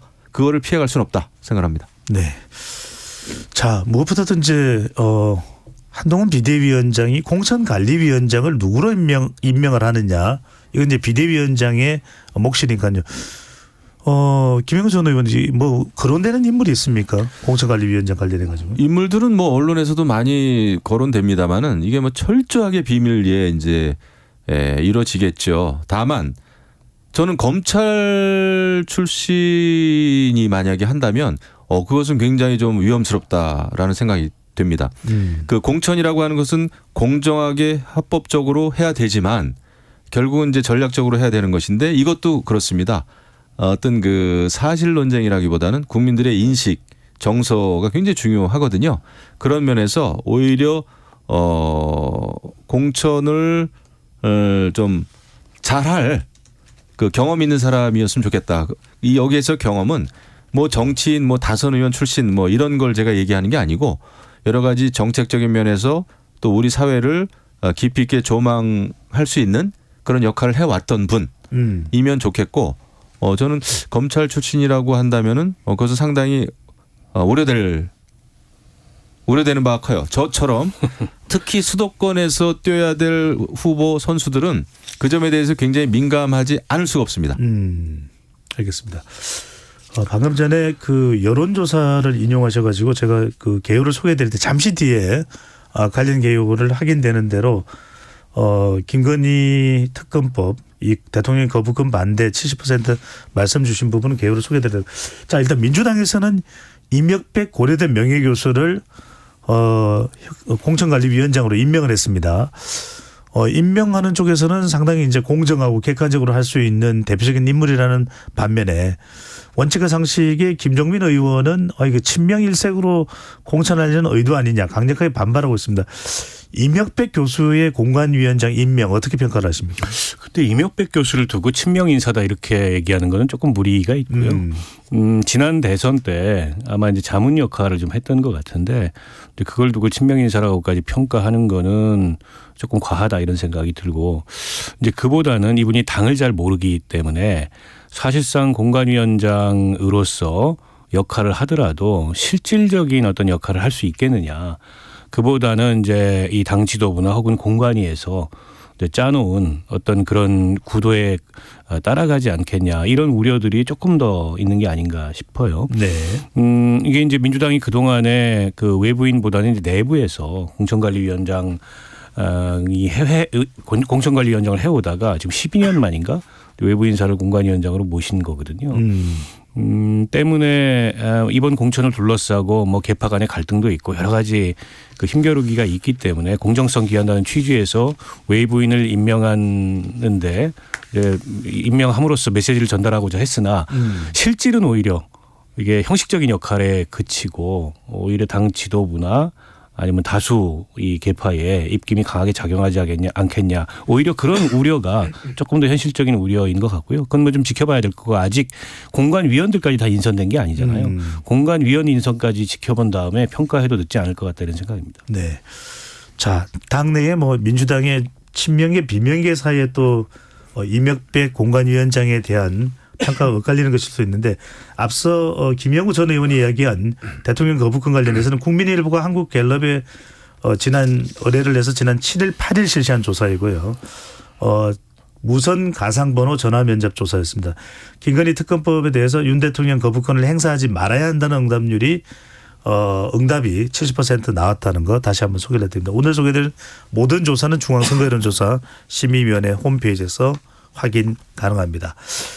자, 어쨌거나 간에 민주당으로 가보면은 이재명 대표도 뭐 위기에 처해 있다 이렇게도 해석을 해볼 수 있는데 이낙연 전 대표와 지난 30일 토요일 만났지만 결국 의견 조정이나 또 통합 조정은 또 결렬된 것으로 이렇게 봐야 될 것 같아요. 그래서 이낙연 전 대표의 신당이 뭐 기정사실화되는 것 아니냐 이런 상황으로 전개되고 있는데 어떻게 평가하시는지요? 저는 완벽한 이별 선언이라고 봅니다. 그날 딱 1시간 정도 만나고 나와서 완전히 그런 거를 우리가 역력하게 느낄 수 있고요. 결국은 이낙연 전 대표는 나가지 않을 수가 없습니다. 그렇기 때문에 이재명 당대표가 지금 사실은 굉장히 위기의식을 느껴야 되고 그다음에 이번 총선에서 뛰어야 될 민주당 후보들도 굉장히 위기의식을 사실은 느껴야 되는데 그렇지 않은 것 같아요. 그냥 알턴이 빠졌다 생각을 하는 것 같습니다. 그거는 민주당으로서는 뭐 굉장히 좋지 않고 국민의힘으로서는 한번 해볼 만하다 이런 생각이 드는데 결국 혁신 경쟁이기 때문에 이제는 근데 국민의힘도 우리가 정신을 바짝 차려야 되는 게 이재명 당대표에 대한 반사이익이 없다고 생각을 해야 됩니다. 왜냐하면 그게 1년 반 동안 보여왔거든요. 수치상으로. 그래서 우리가 뭘 더 잘할 것인지 확실하게 국민들 마음을 어떻게 얻을 것인지에 초점을 맞춰가지고 민생 정책, 민생 행보, 그다음에 정말 공천 개혁, 혁신적인 공천 개혁, 어떤 그 외풍으로도 휘둘리지 않는 그런 개혁, 공천 이런 게 저는 이번에 이제 승부를 가르는 관건이 되지 않겠나 생각합니다. 네, 박원석 전 의원은 어떻게 보십니까? 강성 지지층에서는 뭐 방금 전에 김영우 전 의원이 이야기한 대로 뭐 알턴이가 빠졌다, 떠난 사람 잘 떠나라, 어차피 헤어지려고 했던 거 아니냐, 이렇게 이제 맹공을 퍼붓고 있는데, 데이터상으로 보면 이번 선거 특히 수도권에 민주당 후보들에게 이낙연 신당 후보가 출마하는 경우 영향을 줄 수도 있고, 그리고 호남이나 이런 데도 전반적인 여론에도 부담이 될 수 있는데, 이낙연 신당 출범해도 민주당 아무렇지도 않은가요? 어떨까요? 아무렇지도 않을 수가 없겠죠. 지금 일단 여론조사의 데이터로 보이는 것과 총선에 임박해서 그게 어떻게 나타날지는 조금 다를 수 있는데, 어쨌든 민주당 내부에서 평가절하하거나 의미를 축소하는 것 비해서는 꽤 어쨌든 여론조사상 흐름도 있거든요. 그건 뭐 이준석 전 대표의 신당도 마찬가지고, 결국 지금의 민주당이 내부의 어떤 이견이나 경쟁자의 공존 이런 게 좀 안 되는 정당이라는 거를 외부로 좀 드러내는 것밖에 안 된다고 보거든요. 그래서 이낙연 전 대표나 아니면 원칙과 상식이 비주류가 요구하는 뭐 통합 비대위라든지 이재명 대표 이선 후퇴라든지 애초부터 이재명 대표에게는 고려 사항이 아니었던 것 같아요. 그러니까 예정된 결별이고 예정된 수순인데, 근데 실제 이걸 좀 막기 위한 어떤 노력 같은 게 물론 전직 총리들도 나서고 하는 모습도 있었지만 그다지 절실하게 민주당 내에서 진행이 되는 것 같지 않다. 그런 면에서는 뭐 갈 사람은 가라, 이런 분위기도 어느 정도 있는 게 아닌가 싶고, 왜 그러냐면 민주당이 현역 의원들이 워낙 다수이기 때문에 그 원외 도전자들의 경쟁이 치열하고, 이른바 친명계라고 하는 분들은 원외가 더 많아요. 원내에도 있지만. 근데 이제 그분들도 어떻게든지 공천 경쟁에서 이겨가지고 총선에 출전을 해야 되는데, 그렇다 보니까는 비명 중에 나가겠다고 하는 분들을 굳이 잡을 이유가 있느냐라는 어떤 그 동기도 한편에 작용을 하는 게 아닌가 싶어요. 어찌 됐든 간에 분당은 시작됐고, 저 분당이 물론 이제 따라갈 현역 의원도 지금은 많지 않아 보이고 세력도 그렇게 크지 않아 보이지만, 이게 총력전을 펴는 총선에서는 저 균열이 작은 균열이 아니거든요. 그거는 국민의힘도 마찬가지입니다. 이준석 전 대표로 시작된 그 균열이 일정하게는 손실이 되는 거죠. 그런데다가 이낙연, 이준석 서로 이제 괴는 많이 다른 정치인들이지만 그 각각 추진되는 신당이 뭔가 양당 정치 극복이라는 취지로 하나로 모였을 때 그건 아직 가늠하기 어려운 그런 파괴력을 보일 수도 있거든요. 그런 게 총선에 큰 변수가 전 될 수도 있다고 봅니다. 네.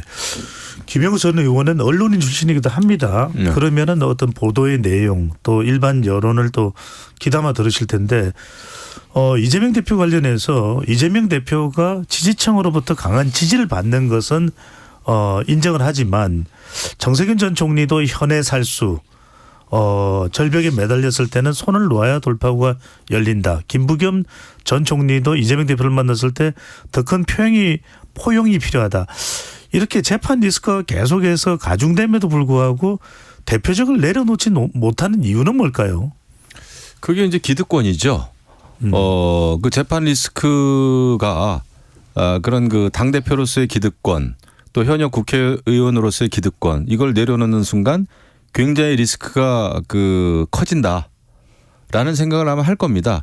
저는 그것 때문에 그 대통령 후보였음에도 불구하고 당대표에 나섰고 또 국회의원 선거에 나섰다고 보거든요. 그래서 그것을 위해서 달려왔는데 그 큰 거를 내려놓을 리가 만무죠. 그렇게 되면은 근데 본인의 기득권은 지켜지는 듯 지켜질 수가 있겠지만은 어느 정도 총선은 어려운 길을 가는 거죠. 당 전체는 굉장히 그 나락으로 빠지는 겁니다. 그래서 그것은 그러니까 이게 선당후사가 안 되는 것 같아요. 이재명 당대표도 그게 돼야 되는데, 그래서 그게 저는 제일 좀 중요한 거 아닌가. 근데 그거를 정말 내려놓지 못하고 전직 총리 3분이 당에 대해서 우려를 하고 하면은 뭔가 움직임이 있어야 됩니다. 그게 정상인데 그냥 그 갈 길 가라 이런 식으로 해버리면은 뭐 민주당이 숨쉴 공간이 있을까요? 그래서 변화의 그 어떤 여지가 없죠. 그래서 그것은 뭐 이재명 당대표가 가지고 있는 그 한계다. 이렇게 네. 생각합니다. 방금 전에 박원석 전 의원이 이낙연 신당이 본격 출범하면 분명히 이재명 민주당에 부담이 된다는 분석을 했는데 이준석 신당도 마찬가지 않을까요? 이준석 신당 이제는 본격화의 궤도 위에 올라가는 그런 수순으로 보이는데 이준석 신당의 파괴력과 영향은 어떻게 보시는지, 그리고 한동훈 비대위원장은 도무지 이준석 전 대표에 대해서는 별로 관심이 없거든요. 그냥 신경을 끊고 있는지 이준석 신당쯤이야 뭐 우리한테 위협이 되겠냐 이런 판단인 건지요. 그거는 이제 비대위가 어느 정도 그 혁신적인 행보를 하느냐에 따라서 저는 이준석 신당이 갖는 파괴력이 결정된다 생각을 합니다. 결국 한동훈 그 컨벤션 효과가 있고 또 한동훈 비대위가 공천관리위원회를 잘 꾸리고 공천을 정말 잘한다 하면은 이준석 신당이 설 자리가 없죠. 그러니까 여러 지역에서 후보를 낼 수는 있겠지만은 이준석 신당에서 당선 가능성은 뭐 그만큼 줄어드는 것이고요. 그렇지 않으면 이제 결국 그 비례 정당으로서 비례 의석수를 노릴 수밖에 없는데 그것도 한동훈 비대위가 잘 하면은 그만큼 뭐 당 그 지지율 가지고 이제 비례 의석수가 정해지는 거니까요. 뭐 정확한 지금 그 룰은 정해지지 않았습니다만은 그래서 저는 이준석 신당은 한동훈에 달렸다 생각합니다. 뭐 아주 틀린 말이 아니고 상당히 일리 있는 말씀이시라고 보는데 네. 그중에 가장 중요한 대목이 결국에 윤석열 아바타 이 이미지를 어떻게 불식시킬 거냐. 한동훈 비대위원장이. 한동훈 비대위원장이 그걸 불식시키지 못하고 당정 관계에 있어 변화를 만들지 못하면 그 비판의 공간은 여전히 이준석 전 대표의 신당한테 큰 기회로 작용을 하는 거거든요. 그러니까 지난 대선에 그 대선 승리 연합을 가져왔던 중도 수도권 청년층 여기서 지금 많이 지금 국민의힘이 지지를 잃었어요. 근데 거기를 만회하려면 그게 뭐 공천 일부 잘하고 조금 참신한 인물들 데려온다고 되는 문제가 아니고 결국 그 여권 내부를 흐르고 있는 그 권위주의적인 어떤 이 기운이랄까 이걸 바꿔야 되는데 그 권위주의적인 공기를 못 바꾸면 이거는 이준석 전 대표 측으로부터 끊임없이 비판받을 거고 그건 이제 이준석 전 대표 측에 운신의 공간이 되는 거죠. 그래서 한동훈 비대위원장이 달려 있는 건 맞아요. 네. 근데 한동훈 비대위원장이 수직적 당정 관계나 대통령과의 관계에 있어서 바꿔야 된다. 못 바꾸면은 제가 보기에는 한동훈 비대위원장이 다른 어떤 수단을 써도 총선에서 이준석 전 대표 신당으로부터의 어떤 공격이나 비판 피할 길이 없다고 봅니다. 알겠습니다. 결과적으로는 이 선거 정치도 다 사람이네요. 사람이 어떻게 하느냐에 따라 달려있을 것으로 보입니다. 지금까지 김영우 전 의원, 박원석 전 의원 두 분과 함께했습니다. 말씀 잘 들었습니다. 네, 고맙습니다. 감사합니다.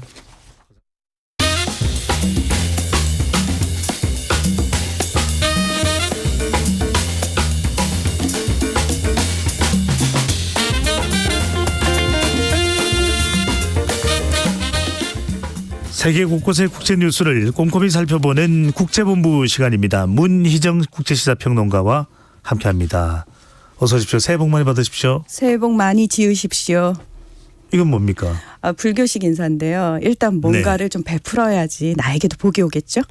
그래서 복을 좀 많이 짓자고 네. 먼저. 불교 신자시군요. 예.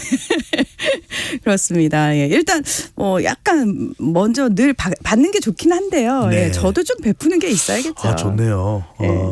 다른 사람에게만 괜찮을 것을 요구하지 말고 당신부터 좋은 사람이고 괜찮은 사람이어야 한다는 것과 또 일맥상통한 거 아닌가라는 생각이 듭니다. 자, 지난해에도 국제 시사 뉴스 많았습니다만 올해에도 많을 것으로 예상이 되고 있고요. 자, 관련된 그 뉴스 살펴볼까요?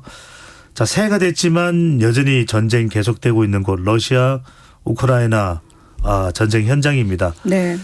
최대 공습을 했다고요, 러시아가요? 아, 그렇습니다. 지금 온 국제사회의 시선이 이스라엘로 집중돼 있잖아요. 네. 그런 틈을 타서 러시아의 공세가 만만치 않았는데요. 이번에는 개전 이래 최대 공습을 했다, 이런 소식들이 나오고 있습니다.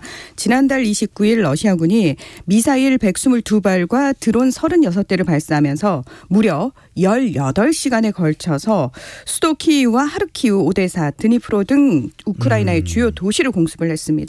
이 과정에서 최소 41명이 숨지고 160명 이상이 다쳤는데요. 우크라이나 서부 르비우를 향해 발사된 그 러시아 미사일 중 하나가 북대서양조약기구 나토 그 회원국이죠. 폴란드 영공을 지나갔어요. 딱 한 3분 정도를 지나갔습니다. 그래서 한때 영내 군사적 긴장이 고조되기도 했습니다. 자, 이렇게 공격을 받으니까 우크라이나가 즉각적으로 다음 날 국경 근처인 러시아 서부 벨고로드에 미사일 공격으로 반격을 했습니다. 그래서 민간시설 40곳이 파괴됐고요. 어린이를 포함해서 24명이 숨지고 108명이 부상을 입었습니다. 근데 이 과정에서 지금 러시아가 좀 문제를 제기한 게 있는데, 우크라이나 군이 그 벨고로드 공격에 사용 금지 협약이 체결된 집속탄을 사용했다, 이렇게 주장을 하면서 유엔 안전보장이사에 긴급 회의 소집을 요구했고요. 실제로 이 회의가 열렸습니다. 참고로 국제 협약인 집속탄 금지 협약에는 지금 미국은 참여를 하지 않고 있는데요. 지난해 7월에 그 우크라이나가 탄약 부족이 좀 심각하기 때문에 어쩔 수 없다 이러면서 집속탄을 지원을 해서 당시 국제 사회가 굉장히 크게 반발을 했습니다. 집속탄이 뭐냐면 큰 모탄 안에 자잘한 네. 수백 개의 폭탄이 들어있는 거잖아요. 산발탄으로 나가게 되죠. 그렇습니다. 근데 문제가 뭐냐면은 불발률이 굉장히 높습니다. 40%에 육박한다는 얘기도 있죠. 그래서 이 불발탄들이 박혀 있다가 정작 전쟁이 끝나고 나서 민간인들이 이 불발탄에 의해서 피해를 입는 경우가 워낙 많기 때문에 국제전쟁법에서는 집속탄 사용을 금지를 하고 있습니다. 자, 러시아군이 이렇게 한번 또 맞으니까 또다시 31일 날 드론 49대를 발사하면서 재공습에 나섰습니다. 그래서 자신들은 우크라이나의 군사시설, 군사 인프라를 파괴했다, 이렇게 주장을 하고 있습니다. 전문가들은 이처럼 러시아가 막대한 비용을 들여서 대규모 공습에 나선 의도가 석 달 앞으로 다가온 러시아 대통령 선거를 좀 염두에 두고 내부 지지세 결집을 위한 작전이다, 이런 분석을 제기하고 있습니다. 그렇군요. 푸틴의 장기 집권은 또 포석이 깔려 있는 최근의 러시아의 태도라고도 볼 수 있는데, 그렇습니다. 결과적으로는 우크라이나가 뭔가 좀 전세를 뒤집으려고 해도 지원이 중요한데 유럽으로부터의 지원도 신통치 않고 특히 미국 지원이 거의 끊기는 상황이라면서요. 그렇습니다. 그 가장 큰 지원국이었던 미국이 지난해 10월에 그 바이든 정부가 이스라엘과 우크라이나 지원을 패키지로 묶어가지고 의회에 넘겼는데 공화당이 우리 국경 예산, 국경 장벽 세울 수 있는 예산 같이 통과시켜줘라고 주장을 하면서 이 예산을 지금 승인을 안 해주고 있습니다. 그래서 끊어진 상태고요. 유럽연합에서도 사실 지난달 중순에 모여가지고 우크라이나 지원하자라고 합의를 하려고 했는데 헝가리가 반대를 했죠. 그래서 당시에 이거 내년 1월에 다시 모여서 의논하겠습니다라고 해서 지원 예산이 또 끊긴 상황입니다. 그러니까 EU 가입을 검토하는 것하고 지원하고는 다르죠. 다른 거죠. 별개죠. 예. 그래서 이제 우크라이나 달래려고 EU 가입 협상은 시작을 해준 거죠. 자, 게다가 러시아는 이 서방의 우크라이나 지원을 끊기 위한 외교전도 병행을 하고 있고요. 미국 외교 전문지인 포린 폴리시가 이런 그 보도를 내놨어요. 서방의 지원이 끊긴 우크라이나가 러시아의 물량 공세에 맞설 능력이 있는지를 두고 전문가들의 우려가 커지고 있다. 우크라이나는 징집 연령 을 하향해서 대비를 하고 있지만 일단 포탄 등 무기고가 바닥이 났고 또 러시아의 후방 보급선을 공격해야 된다라는 의견도 쏟아지고 있지만 중요한 건 장거리 정밀 무기가 부족해서 이 역시도 실행 불가능하다. 한마디로 우크라이나 입장에서는 지금 공격은커녕 방어조차 급급한 상황이다라고 냉정하게 평가를 했습니다. 자, 반면에 러시아는 경제를 전시 체제로 전환을 했고요. 올해 예산의 6%를 국방비로 편성을 했습니다. 그리고 이란에서 드론을, 북한에서 포탄을 들여오면서 무기고를 꽉꽉 채우고 있습니다. 올해 이 러시아 우크라이나 전쟁은 또 어떤 양상으로 전개가 될지도 주목해야 되고 우리 경제나 또 우리 외교에도 영향을 줄 수 있는 것 아니겠습니까? 당연합니다. 사실 우리도 우크라이나의 지원을 지금 굉장히 많이 하고 있고요. 네. 우리가 미국에 빌려줬던 포탄이 우크라이나에 가 있지 않습니까? 이게 또 외교적 분쟁의 소지가 될 수 있습니다. 네. 러시아는 계속해서 어르렁거리고 있고요. 자, 이번에 이스라엘입니다. 미국은 지금 바쁩니다. 이스라엘에도 신경을 써야 되는데 또 다른 돌발 변수입니다. 홍해에서 예멘 후티 반군의 공격도 계속되고 있습니다. 예멘 네. 후티 반군이 이스라엘을 공격하는 것인데. 그렇죠. 자, 미국이 다국적 함대까지 꾸렸음에도 불구하고 상황이 또 녹록치가 않다고요. 그렇습니다. 지난해 10월부터 이어진 후티 반군의 공격 위협으로 지금 홍해를 지나는 선박이 절반 가까이 감소했고요. 글로벌 해운 운임이 한 주 만에 40% 가까이 폭등했습니다. 이제 미국 입장에서는 어떻게든 이 부분은 또 막아야 되니까 일단 재무부가 예멘의 환전소와 환전소 연합 회장 그리고 튀르키예의 환전소를 제재 대상에 올리면서 이제 여기서 이제 이란 자금줄이 들어간다는 거예요. 이란으로 돈이. 그래서 후티 반군을 지원하는 이란의 자금줄을 차단하는 방안을 추진했고요. 그리고 다국적 함대를 출범을 해서 순찰을 강화하고 있는데 문제는 이게 시작된 이후에도 후티 반군의 공격이 멈추지 않고 있다는 겁니다. 게다가 많은 국가들이 가자지구 분쟁으로 이스라엘에 대한 국내외 비판 여론을 의식해서 분쟁에 휘말리는 걸 꺼려합니다. 그래서 다국적 함대 참여율도 상당히 저조한 상황이고요. 그러다 보니까 뭐 속된 표현으로 미군이 말 그대로 하드캐리하고 있는 상황이에요. 이런 상황에서도 독일의 뭐 유명 선사라든지 대만의 유명 선사들은 우리는 거기 불안해서 아직 못 가겠다. 라고 얘기를 하고 있는 상황이고요. 자, 이런 가운데 30일 날 후티 반군이 홍해 남쪽을 통과하던 싱가포르 선적의 덴마크 소유 컨테이너선 머스크 항저우호를 미사일 공격하고 승선을 시도를 했습니다. 그래서 미 해군이 이 후티 반군 소형 선박 4척 중 3척을 침몰시켰다고 하고 탑승자 전원이 사망을 했는데 후티 반군도 인정을 했어요. 우리 전투원 10명 사망했어. 보복하겠다. 라고 경고를 한 상황입니다. 홍해의 긴장감은 더 높아지고 있는데요. 그렇습니다. 이스라엘에 대한 미국의 지원은 또 계속 또 이어집니다. 그렇습니다. 의회 승인 없이 이스라엘에 또 무기를 미국이 판매를 하고 있다고요? 네. 자, 지난해 10월 7일에 하마스가 이스라엘을 기습 공격을 했고 곧바로 이어서 이스라엘이 보복 공격을 시작을 하지 않았습니까? 그리고 지난해 12월 중순까지 이스라엘이 가자 지구에 퍼부은 폭탄만 3만 발에 가깝습니다. 그런데 이 폭탄들 모두 미국으로부터 온 겁니다. 무상 지원은 아니죠? 무상 지원은 아닙니다. 판매입니다. 네. 자, 미국은 사실 다른 나라에 무기를 판매를 할 때 무기 수출 통제법에 따라서 의회의 승인을 받아야 되거든요. 그런데 유독 이스라엘에 대해서는 상당히 신속하고 조건 없이 맹목적으로 지원을 하고 있는데요. 지난달 초에는 탱크용 탄약 14,000발을 의회 승인 없이 판매를 했고요. 29일에도 155mm 포탄이 필요한 것들을 뭐 우리 돈으로 1,913억 원어치 엄청난 규모죠. 이걸 판매한다 이렇게 발표를 했어요. 자, 내부 반발, 내외부적으로 굉장히 반발이 있으니까 미국 국무부가 뭐라고 설명을 하냐면 이스라엘이 직면하고 있는 위협으로부터 스스로 방어할 수 있도록 하는 것이 결국은 미국 국익의 필수적이기 때문이다라고 얘기를 하고 있는데 자, 참고로요. 전 세계에서 미국의 지원을 가장 많이 받는 나라는 이스라엘입니다. 예. 2차 세계대전 이후 가장 많이 받았고요.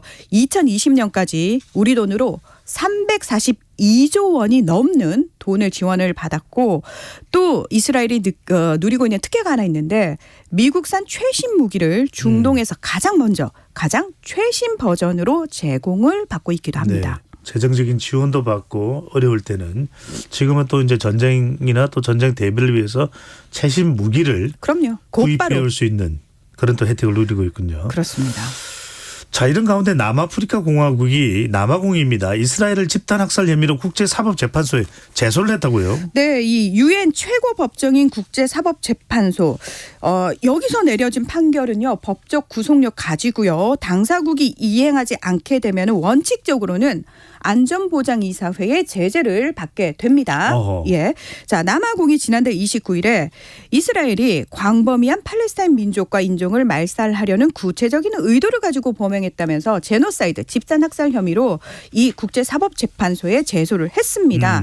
제노사이드 뭐 다들 한 번쯤은 들어보셨을 텐데 인종이나 민족, 국적, 종교 등을 이유로 특정 집단을 체계적으로 박해하고 말살하는 행위인데 대표적으로 2차 세계대전 당시 나치가 유대인 학살을 한 걸 제노사이드의 대표적인 사례라고 얘기를 하지 않습니까? 홀로코스트죠. 그렇습니다. 그래서 유엔 제노사이드 협약은 사실은 요때 이 사건을 계기로 이걸 다시는 일어나게 해서는 안 된다. 재발을 막기 위해서 제노사이드 협약이라는 게 만들어졌거든요. 자, 그런데 이 제노사이드의 대표적 피해자였던 유대인들이 75년 만에 가해자로 피소가 된 겁니다. 굉장히 아이러니한 상황이죠. 이스라엘은 이에 대해서 비열한 명예훼손이고 근거 없는 소송이라면서 강하게 반발하고 있는데 사실 남아공 의회는 지난해 11월에 이미 이스라엘이 공격을 멈추지 않는 한 우리가 외교를 계속해서 단절하겠다면서 그 남아공 주재 이스라엘 대사관을 폐쇄해버렸습니다. 그리고 이스라엘 역시도 자국 대사를 소환한 상태입니다. 그렇군요. 자, 얼마 전에 이 트럼프 전 대통령 관련해서는 미국의 개별주에서 후보 자격 박탈 이런 이제 판결이 내려졌다는 말씀 주셨는데 그래도 이건 연방 대법원까지도 가야 된다. 몰랐던 사실을 알게 됐는데 중국 관련 이야기로 오늘 좀 추가를 해보겠습니다. 중국 때문에 당나귀 가죽 거래가 금지됐다.